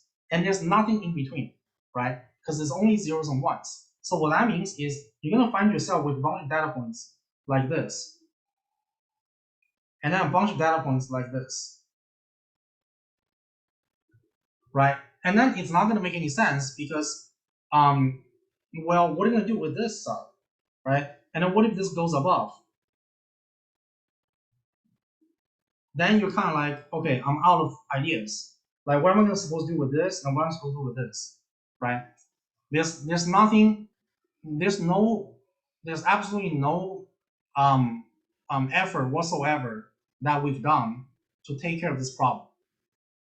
Okay, so if I give you a data point, let's say I give you a data point here. Let me use different colors. So red. Let's say I give you a data point here. And then you make a prediction, it's here. It's like -5. How am I supposed to know which class is that? Am I supposed to just guess that's class 0? And what's the reasoning behind that, right? So that's a problem, okay? That's a problem. And the way to take care of this problem is to use some sort of transformation. And specifically, the transformation that we're gonna work on is specifically on this y variable, okay? So in other words, logistic regression is an upgrade from linear regression, and the upgrade is where? Is specifically on this y. Okay, so in other words, to take care of this kind of problem, what we need to do is, first of all, we need to define, give a new definition of what that y is. Okay, so in other words, what we should really say here is a new definition. So I'll use a different color. So I should say a new definition. So what we should really be saying is, the probability that y is first class, this bar means given all your data is something something, right? In this case, maybe it's 30%. So this is the language that we use. Okay, so let's break this down. This means probability. And then this is the target. If it's a movie review, you can think of it as how many stars that you have. 1 means 1 star, 2 means 2 star, and so on and so forth. This x is the feature. Whatever feature that you use in your model, that's there.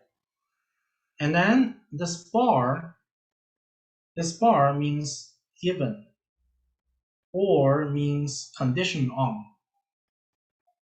Condition, let me write it clearly. Condition on. So in other words, you can kind of say that this kind of setup is fall under this field called the conditional probability. But of course, you guys are gonna learn that in undergrad. But here, the punchline is, whatever y is based on our knowledge of x, and that's it. And the final outcome is a probability, right? It's not some sort of real line, right? It's a probability. Meaning what? Meaning, if I want to generalize this, I can get rid of that, and I can generalize. And I can generalize it by saying that it's a letter p, such that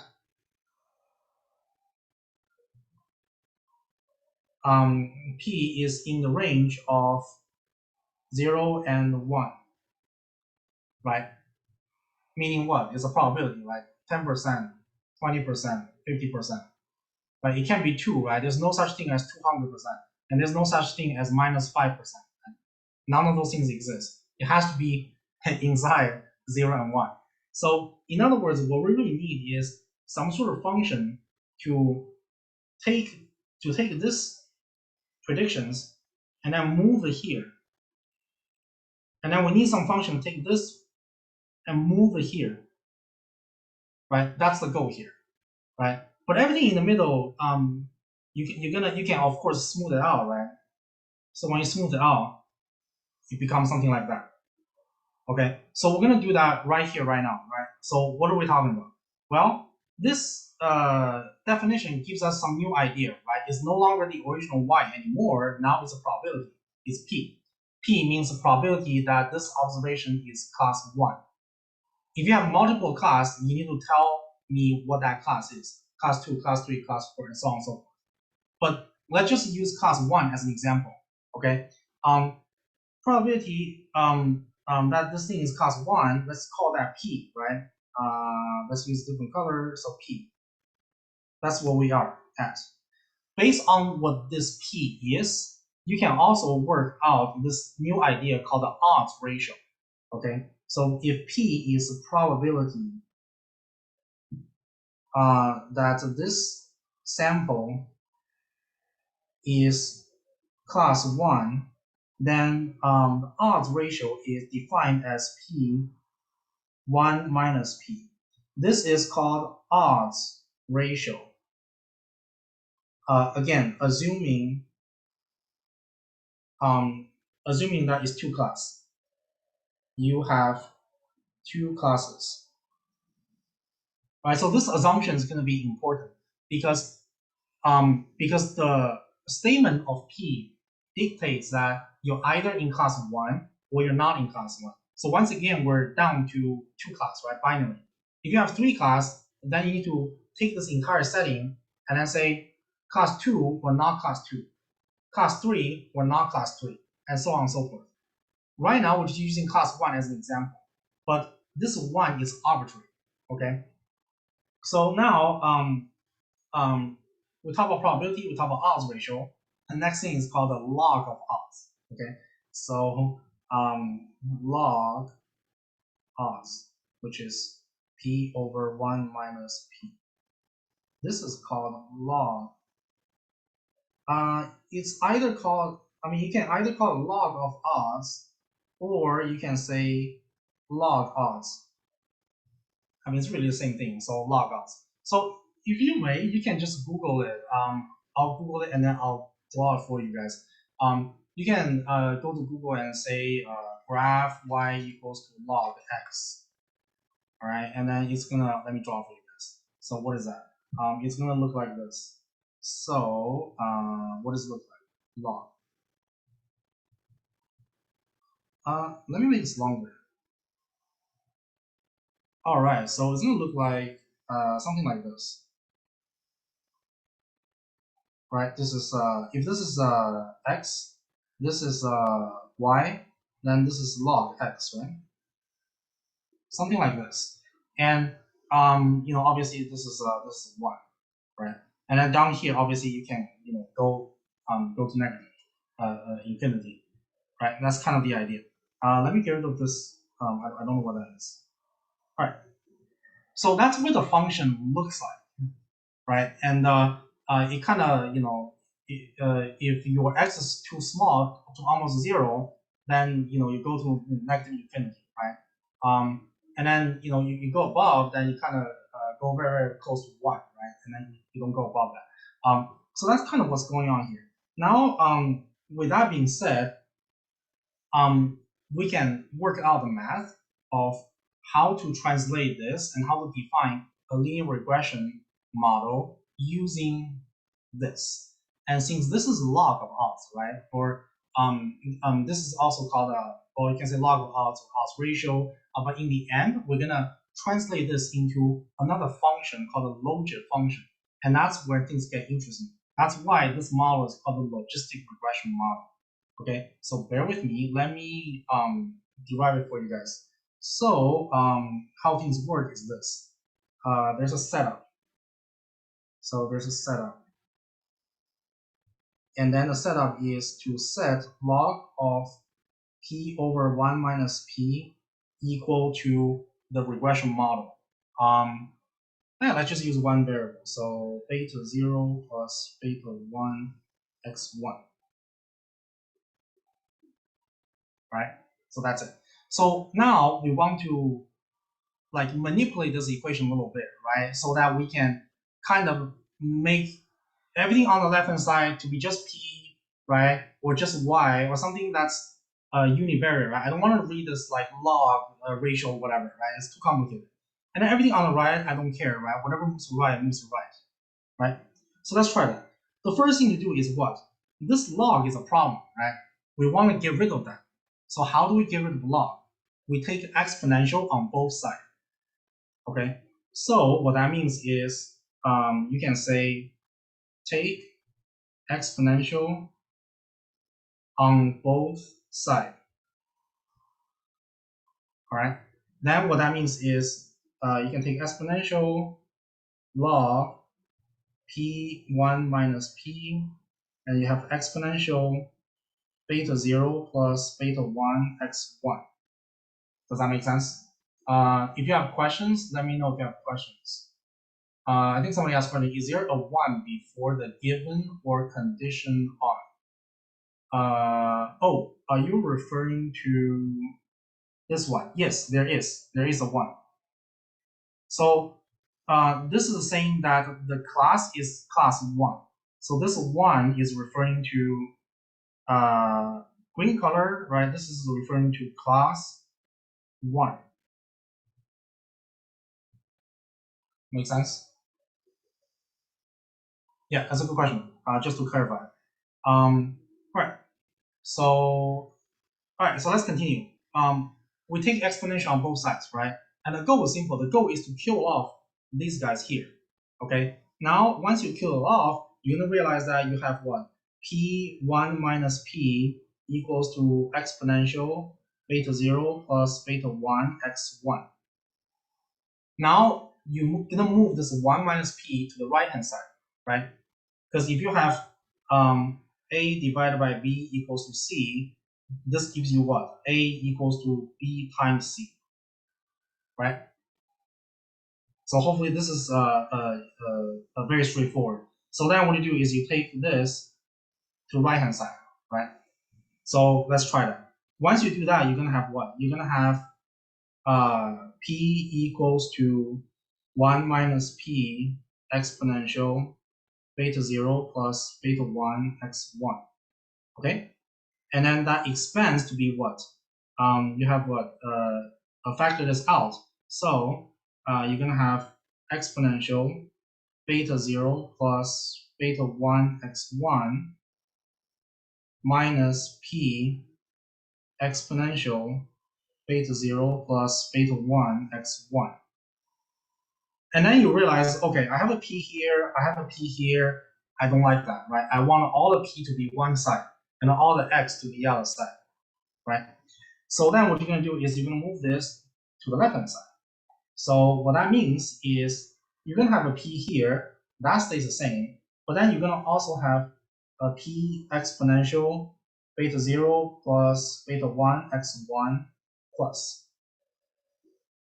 Right? Because this minus, if you move to the left-hand side, it becomes a plus, right? And then that's going to give you what? That's going to give you the remaining part stays the same, and this is the formula that you get. And then you can factor this P out, right? So once you factor this P out, you're going to get P1 plus exponential beta 0 plus beta 1 x1 equals to the right-hand side stays the same. Now you have one last step, right? The last step is you leave P here and you move everything to the right-hand side. So then you're going to have exponential beta 0 plus beta 1 x1 over 1 plus exponential beta 0 plus beta 1 x1. And then you can further simplify it by dividing the top and bottom to be exactly this. So what that means is the top will cancel out, just going to be 1. And then the bottom, you're going to realize that this cancels out to be 1. And this is going to divide by exponential of this thing, right? So it's going to be exponential of minus the whole linear regression model. So this is going to give you 1 plus exponential minus the linear regression model, beta 0 plus beta 1 x1. And that's it. This is called a logistic function, a logit function, or sometimes called sigmoid function. So logit or sigmoid. It's a function. And then if you plot it out, I'm going to write it down below here. You're going to realize that it looks like this. Not sure if I can draw this. So this is called a logit function or sigmoid.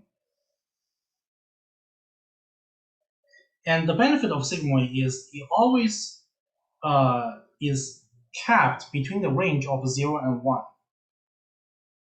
So in other words, this function, when it comes out of this function, so whatever this is, it must be within the range of 0 and 1. It has to, because this function dictates that the output is always between 0 and 1.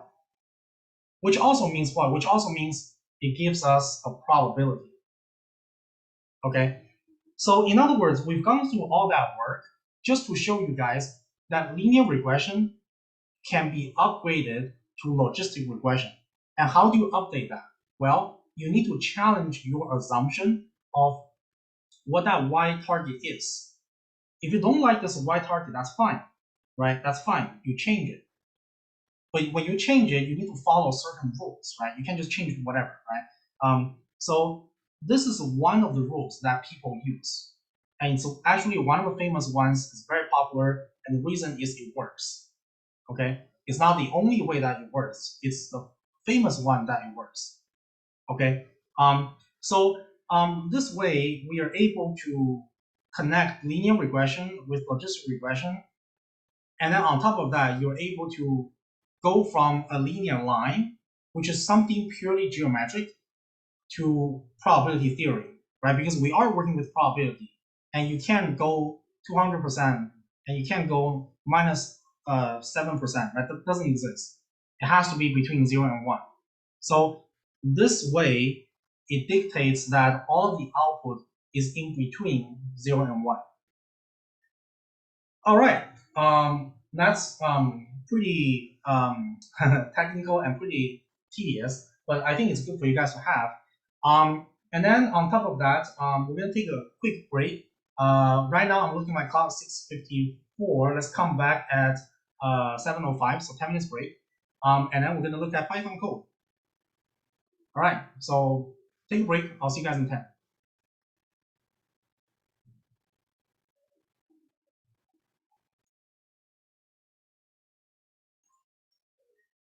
All right, it should be recording. So the game plan for the rest of the course is like this. We talk about lectures and we did the math, right? So hopefully that part is clear. But if it's not clear, please let me know so I can help you out. So the math part is really just trying to give you the technical foundation so that if something wrong with the code, you can come back and fact check. Okay. It really is supposed to help you to understand what's happening behind the screen, right? But I understand that people come from different backgrounds, right? I look at the survey. Some of you guys had like 2, 3 APs. Some of you guys had like 5 APs, and some of you guys haven't touched AP before. So it's kind of like a wide range of different level of backgrounds. So the same material in one class, somebody might find it easy, somebody might find it hard, and that's completely okay. We're here to help, and hopefully, if you find it easy, then we'll make it interesting and we'll give you more and more materials to challenge yourself. But if you find it hard, please let us know so we can help you out. There's no questions too simple, okay?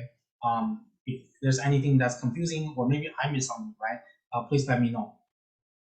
Okay, so with that being said, yeah, that should be most of the questions I've seen for now. All right, so we're gonna do this. Let me share my screen, and then I will let's do some code review or code walkthrough. Cool. Can everyone see my screen? I'm looking at the exercise 2 right now. All right, awesome. So I'm gonna save as a copy, and then I'm gonna upload as today's notes. Bear with me. And then for those of you who want to follow up with what I'm talking about, you can go to the course folder, right? I'm talking about Google Drive right now. So Google Drive for the course, this folder called tutorial. And once you're in there, I'm looking at the second folder called exercise machine learning, ex_ml. So if you click on that, and then it will bring you here, you click on exercise 2, logistic regression. So it's this thing that I typed up, right? So click on this. This will be able to give you all the code, and it's on a Colab, so you can run it directly. You don't have to physically download or install anything to your own computer. And since it's a Colab, like I explained before, everybody's using the virtual machine that's tuned in the same way. So when I do some sort of operation and when you do some sort of operation, it's exactly the same. Okay. Not just to oppose of if you run this Python code locally, maybe it depends on different library version that could give you something different. But yeah, if anything arises that's confusing for you, just let me know. All right, let me find here. Okay, that's something else. Okay, so first of all, logistic regression, right? We did the math, but now we are shifting gear a little bit and we're in the coding session, right? So what that means is, let me make sure I can see. Okay. So what that means is, well, first of all, I have basically a little bit of math. That's essentially exactly what we just did. So I'm not going to bore you guys with that. I'll let you guys read through this yourself. I'm just going to scroll down to the actual coding part. Okay. First things first is we're going to use TensorFlow. Okay. And this is going to be your first ever neural network model in this course. Now, I say neural network, right? But really, we're talking about a logistic regression model. And you're going to see why I actually call it a neural network. And the reason is because logistic regression is one simple form of neural network model. Okay? And once I show you the code, you'll know exactly what I'm talking about. Okay? So the first thing first is library. The first library we're going to do is called NumPy. This is a number library, or it's kind of a, let me do a little bit better description. So this is a library that takes care of arrays, basic math operation, and so on and so forth. So we're just going to call NumPy array. If you're going to forget any library, okay, from this course, you can forget anything else, right? Please memorize this thing. NumPy is the most important one. Because if you forgot TensorFlow, if you forgot everything else, NumPy can somewhat help you recover all of it, right? That's kind of the story. Okay, TensorFlow. TensorFlow is developed by Google Brain.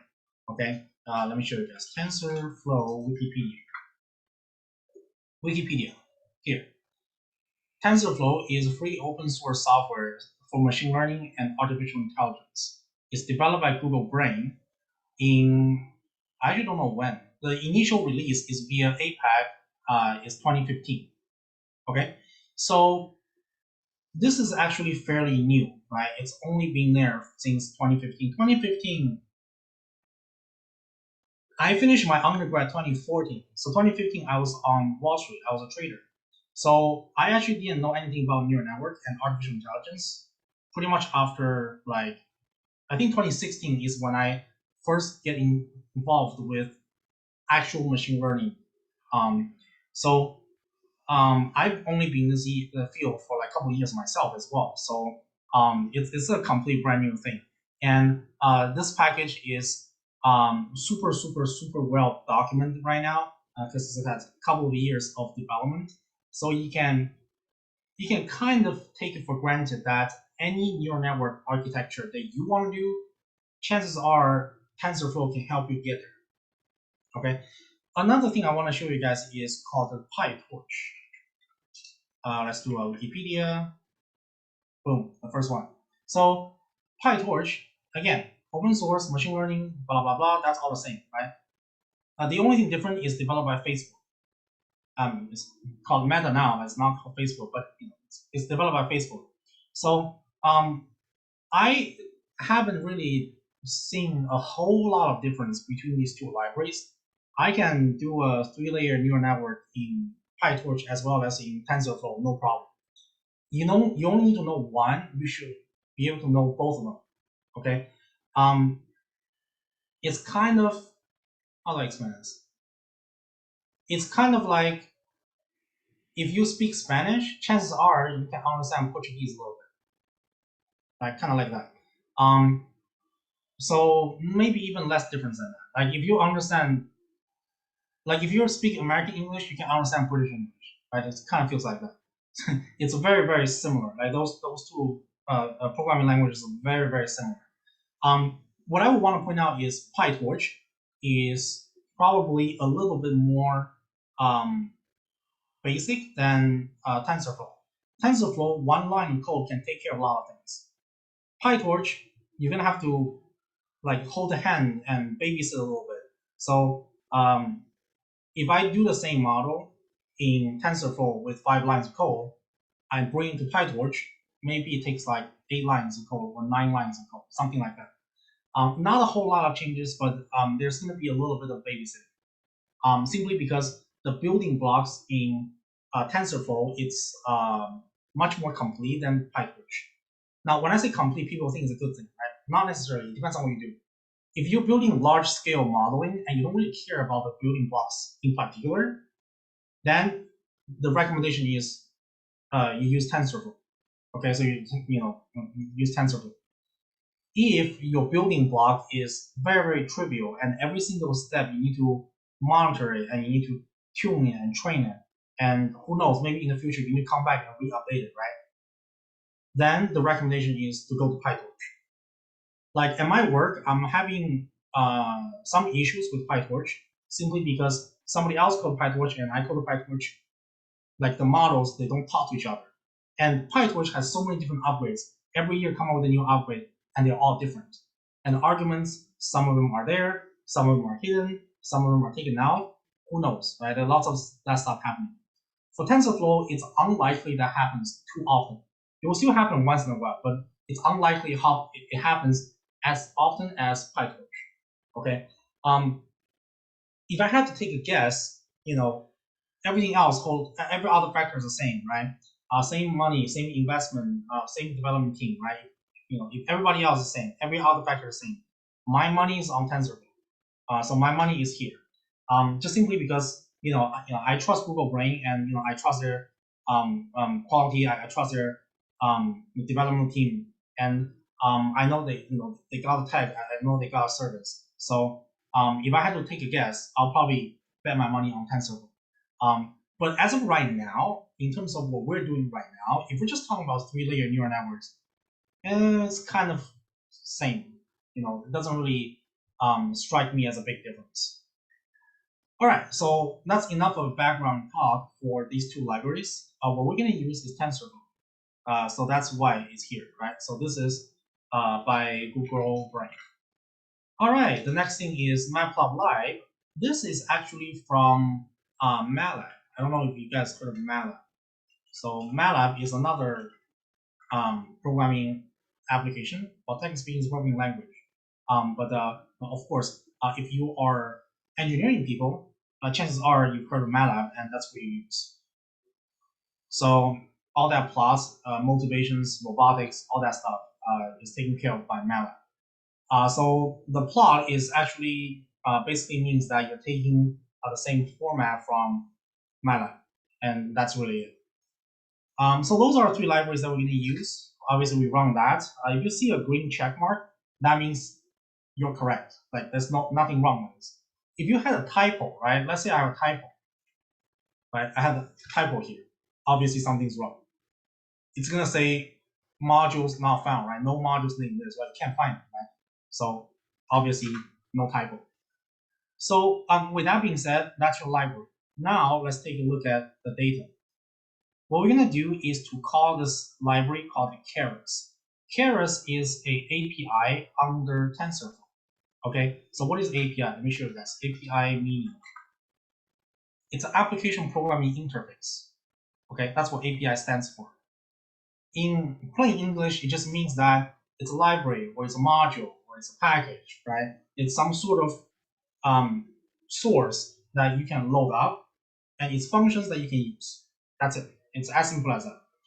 And we use Keras API as the main channel to download this datasets. And this dataset that we're going to download is called Fashion MNIST. Okay, so we're going to run that. You're going to wait a little bit. You see a couple of progress bar. It's going to download this whole thing, right? So how things work is this. Remember that we said we have the model, model.fit, model.predict, right? It's a little bit the same template here. You need to define this function first, and then you load up the data. Or alternatively, you can say, let me take this chunk of code, let me put it here, and then let me get rid of that. It should still work. It just a little bit longer. So what people tend to do is they make it shorter by giving this nickname. Okay, but really it's completely up to you. If you don't have one line, perfectly fine. So you run that, that gives you the data. Now this data is saved in these 4 objects. Okay, whenever you see a parenthesis, that's called a tuple. A tuple is a special type of data types. So right now you don't have to worry about that because these 4 objects, they individually exist by themselves. Because once you download it, it's there, it's defined. Okay, so we can do a quick sanity check. We can say np.shape, and you throw the first object in there. Or alternatively, you can also say, here, I'll run this first. It's going to give you this, right? Alternatively, you can say tr_images.shape.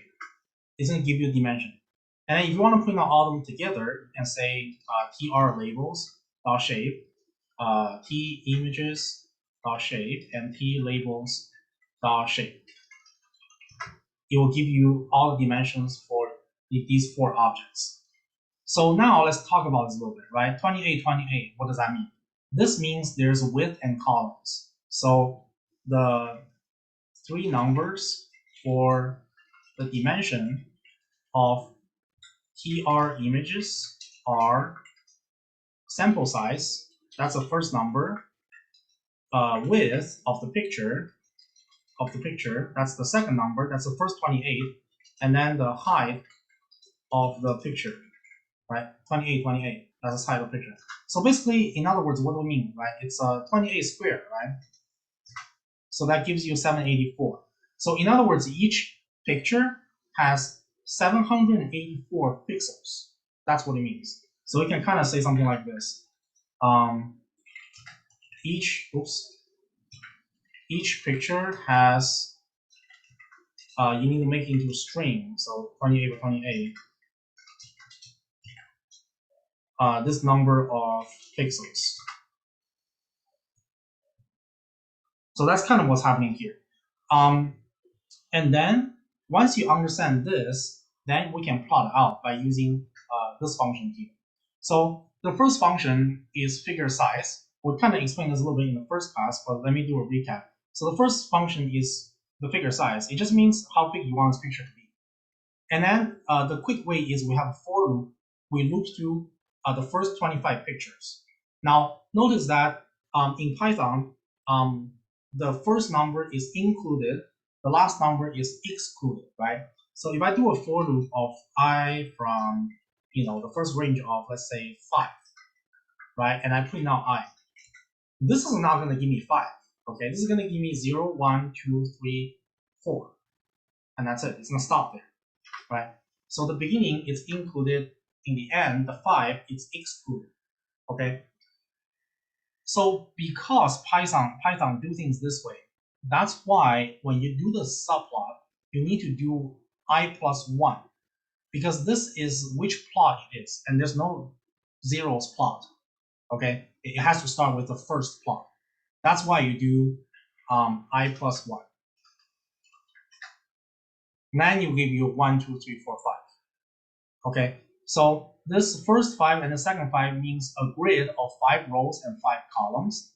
So that's how I want to plot this figure. And then this I+1 just means I'm going down the order. The first plot, second plot, third plot, and so on and so forth. And if you hit the 5th one, it's going to start from here, which is the next row. So that's the for loop. And then, of course, every subplot, we want to plot a picture, right? And the picture is exactly this trained image. So maybe I can show you here, trained images. That's the entire array, right? So if you plot this out, it's the entire array.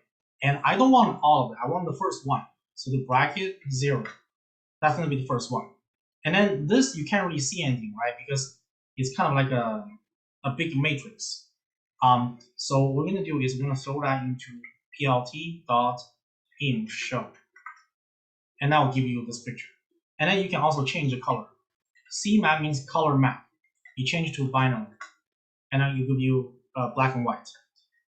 So this is one picture, right? You can do for each one of the pictures.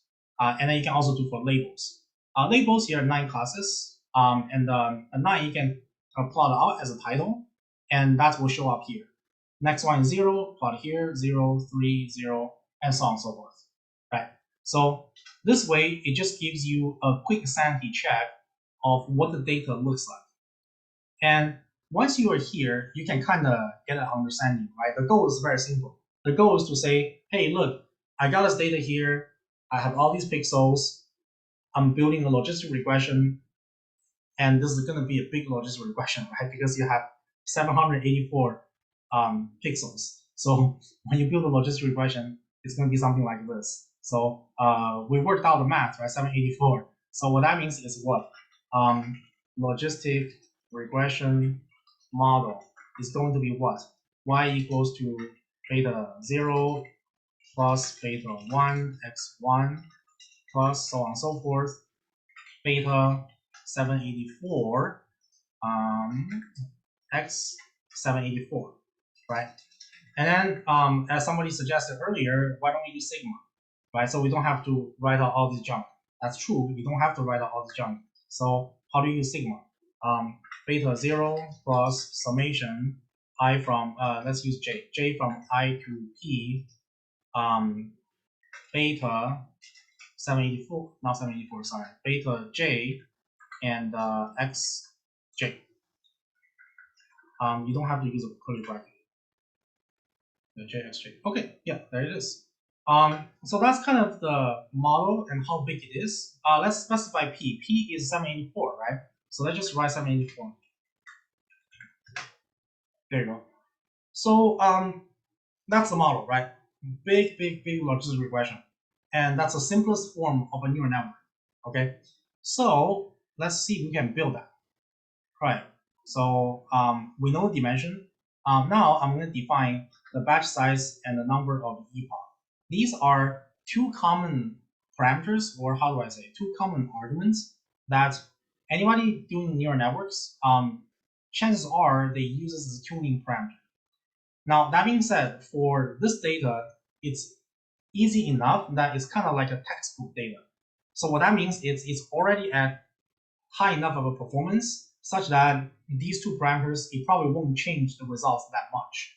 Okay, but in future cases, for future reference, of course, sometimes things could show up that by a change of simply just these two parameters, you can have a much different performance. That's definitely possible. So batch size, what is that? Batch size means sometimes when you are training your data, you're not training all of the observations altogether, right? Why do I say that? Think about it. Let's take a look at the dimension of the data. A dimension is here, right? Shape. It tells us what? 60,000. And what's 60,000? That's the first number, right? Three numbers, right? First number sample size. So what that means is there are 60,000 pictures. Right? Think about it. 60,000 pictures. Each picture has 28 by 28. So that's 784 pixels. That's going to take forever if you train the entire thing. You are much better off by cutting them down to small baskets. Each basket has maybe a few hundred pictures. And then when you train it, you just train on that basket. Okay, so that is called a batch size. So batch size is how many pictures per basket. Okay, and then you have to take 60,000 divided by 128 to know how many baskets are there. But typically we specify the batch size. The next thing is number of epoch. This is related to gradient descent, right? So remember what I draw in class. I'll draw here. So remember what we talked about before, right? If you have your loss function, let's say this is your loss function, look like that. And then let's say you start from here. And then you take a look at your slope of the function, and you come down here. And then you take the slope of the function again, you come down here. So in other words, you are taking baby steps from here. That's one step, second step, and then third step, all the way down to this spot. And this is the what? This is the global optimal, right? Global optimal.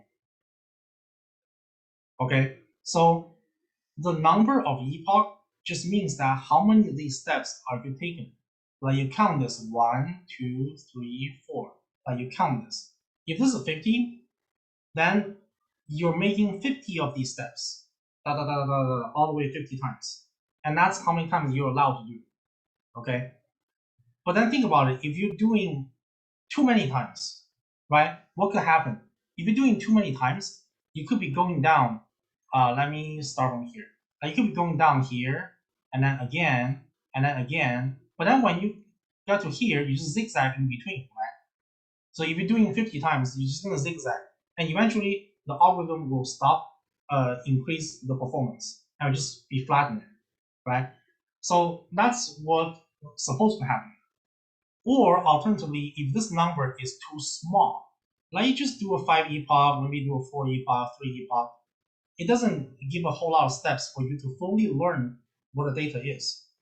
Then what's gonna happen is you're gonna just do like maybe 1 step here, 2 here, 3 here, and then that's it. There's still plenty of distance for you to learn from that you have not learned, right? So later on, we're going to take a look at the performance to understand how do you know where to stop, right? So obviously there's a trade-off, right? Too high of an epoch, that's overkill. Too little of an epoch, then you're not really learning enough, okay? So I just want to lay that out there because that's one of the arguments that you do have to understand for you to train a model well, okay? So now, with that being said, you can move on to this next type of problem, which is flatten. The reason I introduced this flatten here is because the first thing that you're going to do in your model is going to be a flattened layer. Okay, so what's happening here is the flatten action will take all of your pixels and literally just line them out one by one, and they're going to be becoming a big vector instead of a two-dimensional array. So what I mean by that is this. Let's say you have a picture as I'm drawing here that's 2 by 2, right? 2 by 2. 1, 2, 3, 4. So what the flatten is do is going to take this 1 and then put it here. And then it's going to take this 2 and then put it here. And then so on and so forth, right? Get the idea. 3 is going to put it here. And then 4 is going to put it here. So once you do that, it's no longer 2 by 2. Now it's 4 by 1. So now you guys get the idea, right? What happened when I have a picture that's 28 by 28? Well, it's the same story. So 28 by 28, it just means it's a bigger matrix, right? 28. And this is also 28. So you take this guy, and then you put it here. And you take this guy, and you put it here. And then so on and so forth, right? Da, da, da, da. Keep going. So this keeps going until the last one. So once you flatten it, it becomes what? It becomes a vector. And it's no longer a square matrix. Now the dimension is 784. And that's it. You can even write 784 by 1, but that's fine. It's still a vector. Okay? So that's what flatten is doing, right? It's exactly this action. So now, with that being said, you can pursue with the next step, right? So next step is going to be building the actual model, of which you're going to notice there's this thing called a dense layer, okay? And dense layer takes this argument that is coming from here, that is 10, okay? So let me walk you guys through what that means. So you have a picture, and then you flatten it, and that becomes a big vector. This guy comes here, right? And the second one comes here. And then so on and so forth. A big vector. This is 784. Now you are building one more layer with 10 neurons. 1, 2, 3, all the way to here you have 10. So let's write some numbers. 1, 2, 3, and this is 10, right? And then think about how do we make the connection happen? Well, the first model, you need this line, and then this line, and then so on and so forth, and then this line, right? Oops, that's too bad of a drawing. This line. So think about what's happening here. This by itself is a logistic regression. Okay, so you have a logit 1, and then let me switch a different color, right? Now you go to second one here, and then here, and then here. Now this is going to give me a logit 2. And then now you guys get the idea, right? And so on and so forth, right? This is 3. That gives me logit 3. Okay? And so on and so forth. If you have 10, here you have 10, then da da da da da, you have all the way to logit 10. So you have 10 logistic regression models at the same time, where each logistic regression model is pointing to one class. And there are 10 classes. Okay? So this is the idea here going behind a multi-class logistic regression model. It's exactly the same thing as this one, which you can kind of think of as a neural network model. And this is probably the most easy neural network model that you can ever build. So with that being said, I'm going to erase this, and then let's talk about the code, right? So first of all, flatten. We have this line of code here, flatten. And then to confirm our idea of all of the 10 classes, you need to run this line of code, right? So what is happening here is, first of all, there's a function called np.unique. This is a by itself function. It checks the unique numbers inside of an array. So what array are we talking about? Well, we're talking about labels, right? So tr labels. It will give you 0, 1, 2, 3, 4, all the way to 9, and you count them, it's 10. Well, how do you count them? You have another function called the length. Len, this means length. So you throw the function in there, it'll give you 10.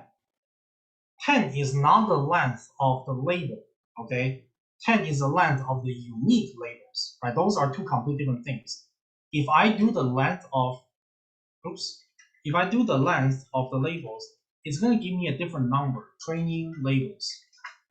It's going to give me a different number. It's going to say 60,000, okay? 60,000 is the length of the entire labels, not the unique labels, okay? So this is just to differentiate exactly what level are we talking about, right? 10 levels, 0 to 9, very clear defined. So with that being said, I can get rid of that. Now we have the labels, right? We have the pictures. Now we can build a model and just train it. So here it's going to be the first model that you see, and this is using TensorFlow API. But the model is simple enough that it's really just 10 logistic regression models. Okay, so how do we do it? First of all, you're going to always have this sequential thing going on here. It's called tf.keras.sequential. This means it's a sequential API, not the sequential model. Okay, so I really want to emphasize here. This means the sequential API, not the sequential model. If I Google sequential model, right? Let's see, images. Yeah, it's not very clear. It doesn't really tell me the time series component. Really, sequential model means time series model.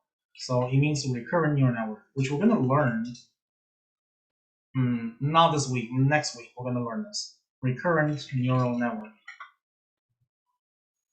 Whenever there's a timestamp, where's the timestamp? You can kind of refer to, what's a good picture? This one. Whenever there's a timestamp, that is going to be what the recurrent neural network look like. And that actually is also called sequential model. Okay, so well, sometimes maybe you heard of this word called sequential patterning. This also can mean something to do with time. Okay, sometimes it can mean like different transactions. Usually a transaction has a timestamp. So a sequential model just means a time series model. It's by itself actually one kind of data mining types. Usually it means time series. Okay, so I really want to make sure this is the difference is well understood by all of you guys. Sequential means time series. There's ordering going on, right? Today's stock price is going to be different than tomorrow's stock price, right? Today, tomorrow, there's a time difference. Okay, so that's what sequential means. Unfortunately, this is one of the magical things why I don't like TensorFlow is in TensorFlow models, they use sequential as an API setup. This sequential means each layer is designed layer by layer. It's stacked together. And that is the descriptive language to that people use to explain what kind of API or what kind of model design, what kind of model architecture that you're looking at. Essentially, you plot it out, it kind of looks like this, so it's stacked. This is also, unfortunately, called sequential, Okay, it doesn't mean anything about time series. There's no such thing as time in this data set. Okay, this data set has nothing to do with time. It's this sequential just only means this API, and that's it. Later on, you're probably going to learn something called the functional API. So let's just differentiate this. Later on, there is also functional API. Functional API is as opposed to sequential API. Okay, don't worry about it. We're going to talk about that. For now, just know that we're going to use sequential API, but it is not a sequential model. Okay, so that's the first line of code. You define that, and then second line of code is you flatten it. Flatten it, we'll talk about it, right? Because two-dimensional array, we can't really connect that. We need to flatten it to become a big vector so that you can connect it with each of the 10 neurons in the end. So that's the second line. Now you're almost at the end, right? At the end, you have a dense layer. All you gotta do is you say tf.pairs.layers.dense. This dense means it's a hidden layer. So let's put a remark. Dense refers to a hidden layer. It has an argument called units. This also is called neurons. If your units has 10, then you have 10 neurons. The units and neurons, they're kind of interchangeable, okay? So that's the first thing. The second thing is what we call a softmax function, okay? The softmax function, I'm gonna walk you guys through the math maybe tomorrow, but for now, think of this softmax function as an upgraded logistic function that we just derived, okay? So remember that the function we just derived, right? Let me write this down here.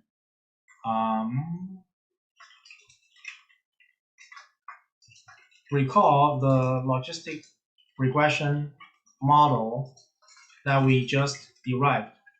The math formula is y equals to 1 over 1 plus exponential minus whatever linear regression model, right? In this case, it's no, unfortunately 784, right? Because 28 by 28 is 784. So yeah, beta 0 plus summation j from 1 to 784, and then beta j xj. Make sense? So this is gonna be one logistic regression model, right? We have 10 of them. Okay, we have 10 of them. So what you do is, what if we have more than one output, right? Let me be specific, more than 2 outputs. Because 2 classes, you can still do this, right? It's 10 classes, more than 2 classes. So for that, you're gonna use softmax. A softmax function is gonna be defined as this thing. I'm gonna write it out for you. So let's say it's minus z, that's the input for that class, let's say the class j, and then this is all of the classes together, right? Summation. I'm abusing notation. This is, I already used j here. Let me use a different letter. Let's say k. So class k, and then this is k from 1 to big K. And then this is exponential. Whatever output you have, subject to particular class k. Let me make this crystal clear. Instead of saying k at the top of the fraction, I'm going to say k star, just to give a little bit more variety, because it's technically speaking a different thing. All right, and then this softmax function is with respect to what? It's with respect to a particular class, z, k. All right, it's a particular class. So in other words, if the first formula gives you a probability, then the second formula gives you a vector of probability. Okay, so we know that which gives us a probability, right? Recall the p is in between 0 and 1, right? That's what we derived earlier. It's a probability, right? There's no 200%, right? There's no minus 5%, right? It has to be between 0 and 1, right? 0.5, that's 5, 0.05, that's 5%, 0.2, that's 20%, right? So here it gives you an array of probability, right? So what that means is where the formula produces an array of probability. So you have k classes. Let's say k is 3, right? So for example, if there are 3 classes, then softmax function can give us 3 probabilities that adds up to 100%. So it's going to give us 0.2, 0.3, 0.5, something like that. I think I have a typo here, softmax. All right, so in other words, softmax is able to take any numbers and translate them into a probability distribution that adds up to be 100%. All right,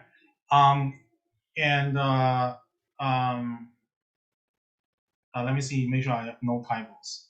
All right, and then let me make sure I give you guys all the notations. So notations. Let me write it here. Here, Z is an output from neural network model. K star is a particular class of interest, and the summation, right? The sigma k from 1 to big K refers to adding the exponential terms of all k classes together. Right, so now this should be clear, except that this is not sigma, this is a capital S. Yeah, there you go. So now this is clear, right? This formula produces an array of probability. Z is the output from your neural network model.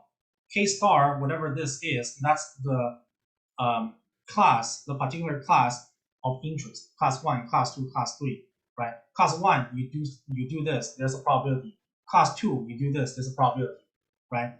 And then since you have 10 classes, or in this case, there's k classes, then you need a summation to sum up all of the potential classes together.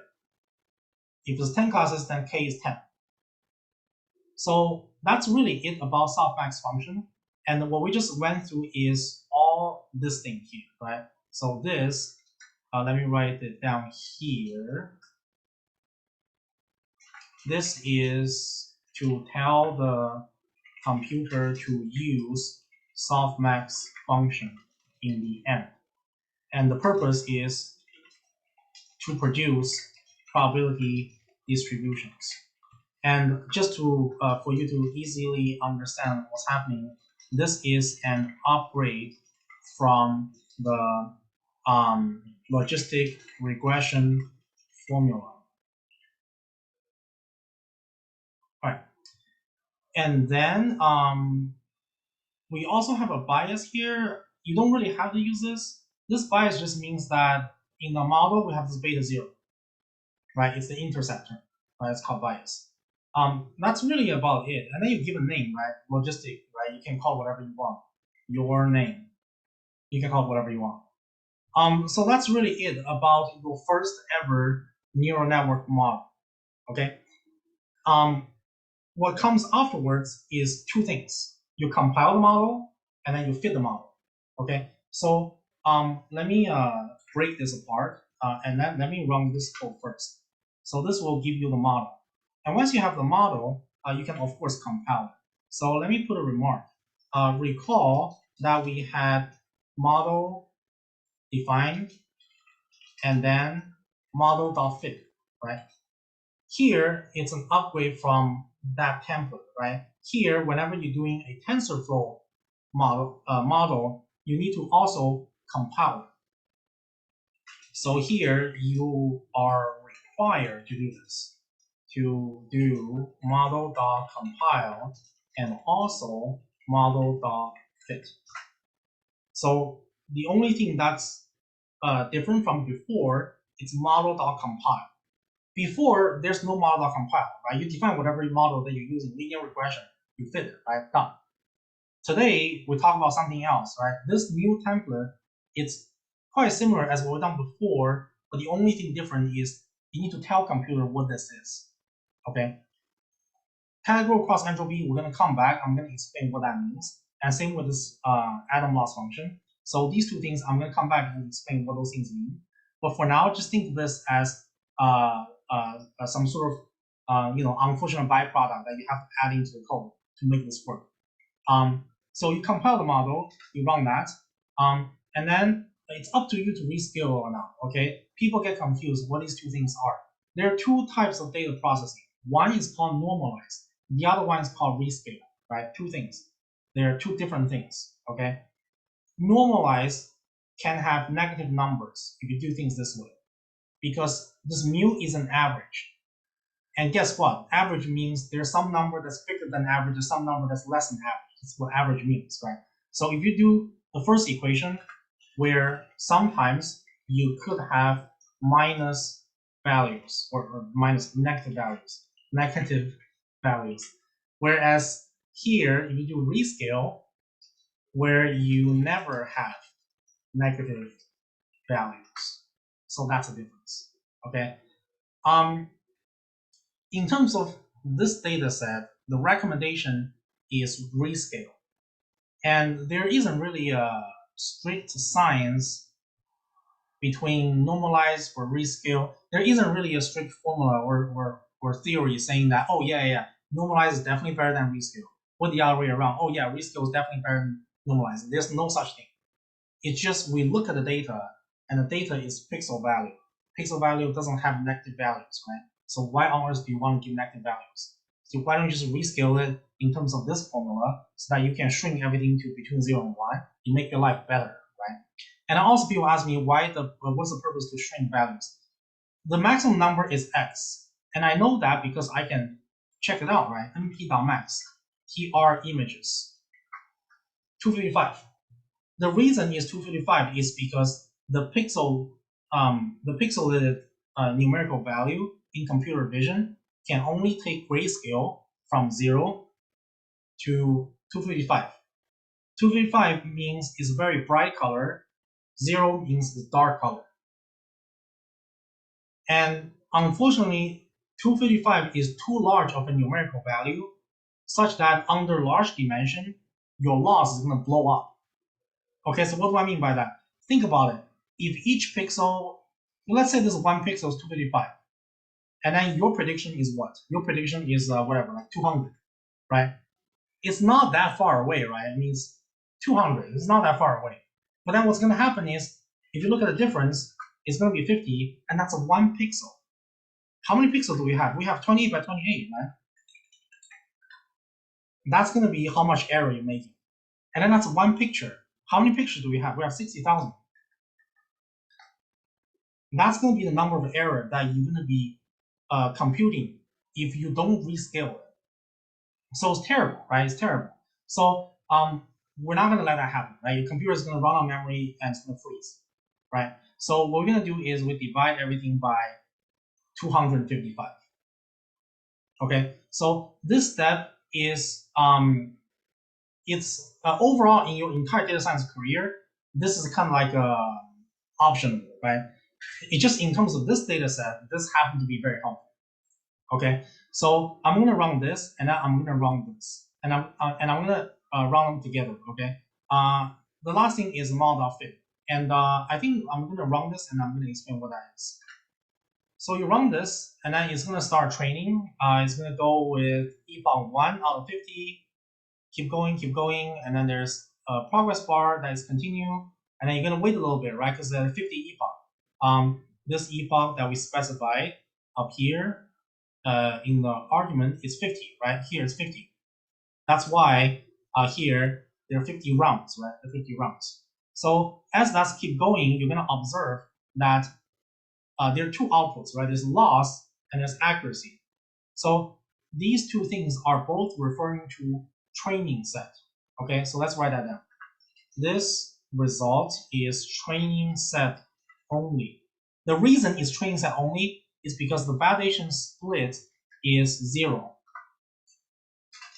Because this is 0. And then the question is, okay, what is this? This validation split is defined as a fraction, and it's a choice by you, actually. It doesn't have to be 0. It can be 10%, 20%, 30%, whatever number that you like, as long as it's a fraction. You can't enter a number that's 20 or 30 or minus 5. It doesn't exist. It has to be a fraction. So let's say you enter 0.1. What that means is it takes 10% of data as validation set. Okay, so let's write that down. If validation split is 0.1, that means you are taking 10% of the data randomly to set as validation set. Okay, so here there's another keyword called validation set. And then let's use this opportunity to talk about training versus validation versus test. Okay, in the beginning, we talk about train and test. Let me show you where. Here, TR, that's train, T, that's test. Right, so there are two sets of data. The training has 60,000 pictures.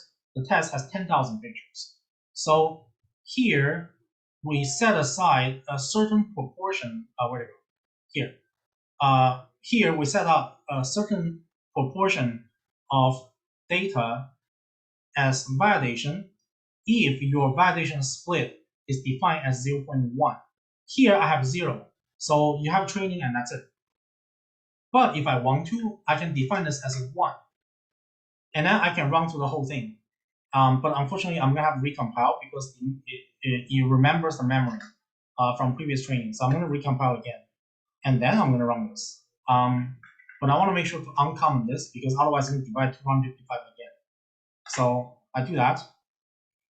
Now you'll see that there's val loss and val accuracy. These two numbers in the end, right? These two numbers in the end, they refer to the validation set, loss, and accuracy. Okay. So the reason people do things this way is because of this. Let's break this down. So training is the samples the model learned from. Validation is for tuning. So when you are tuning, you need to refer to something, right? You need to refer to something that the model hasn't seen before. It can't be the training set, right? It has to be something else. But it can also be a test set, right? Because test set, you're going to leave it in the end for final evaluation. So whatever's happening in the middle, that's the validation part, that's the tuning part, right? So that's what validation set is for. Test set is the samples the model is evaluated on in the end. This is for tuning. You can look at it. This model that you can learn from. You can look at it. Right. The test set, don't look at it. You shouldn't look at it until the end. All right, that's a difference. So once you have these three sets, now you can kind of build analysis, right? You have all these numbers. No one can read through all of them, right? Why don't we plot a plot? So you plot a plot. This is going to give you, what do we have? We have accuracy. Of course, it goes up. And we also have what? We have a loss, and it goes down, right? Unfortunately, this is only for accuracy and for loss. So if you want, you can also call out the val loss and val accuracy. So all you gotta do is you say val accuracy and val loss, right? And that will give you these two plots. Now, of course, accuracy goes up and loss goes down. All right, so it's about 8 o'clock, and I want to put a pin to our session for today because I don't want to, overkill this entire session. So, hopefully, for those of you guys that are in, that are maybe in different time zone, I'll definitely take some rest and try to recover. I know it's sometimes difficult.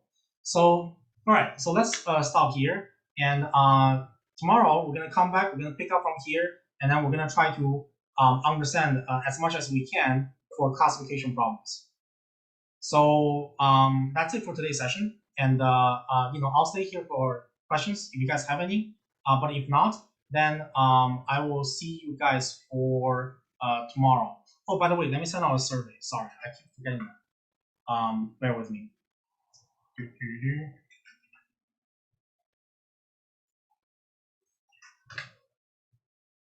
Right, really appreciate if you can fill out a survey, and once again, let me know if there are things we can improve in the very end. And of course, if there's anything in the recommendation letter, let me know. So I really appreciate if any of you guys can fill out this. This way it gives us an idea of how to improve from here.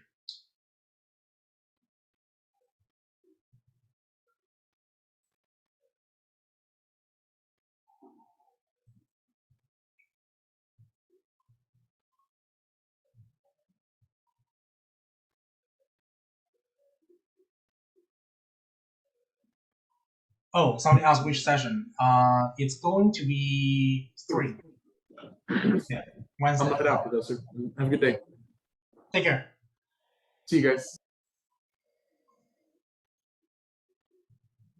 Yeah, so if you finish the survey, just feel free to drop out and have some rest, and I'll see you guys tomorrow. And I'll write out the recap and send in the Slack.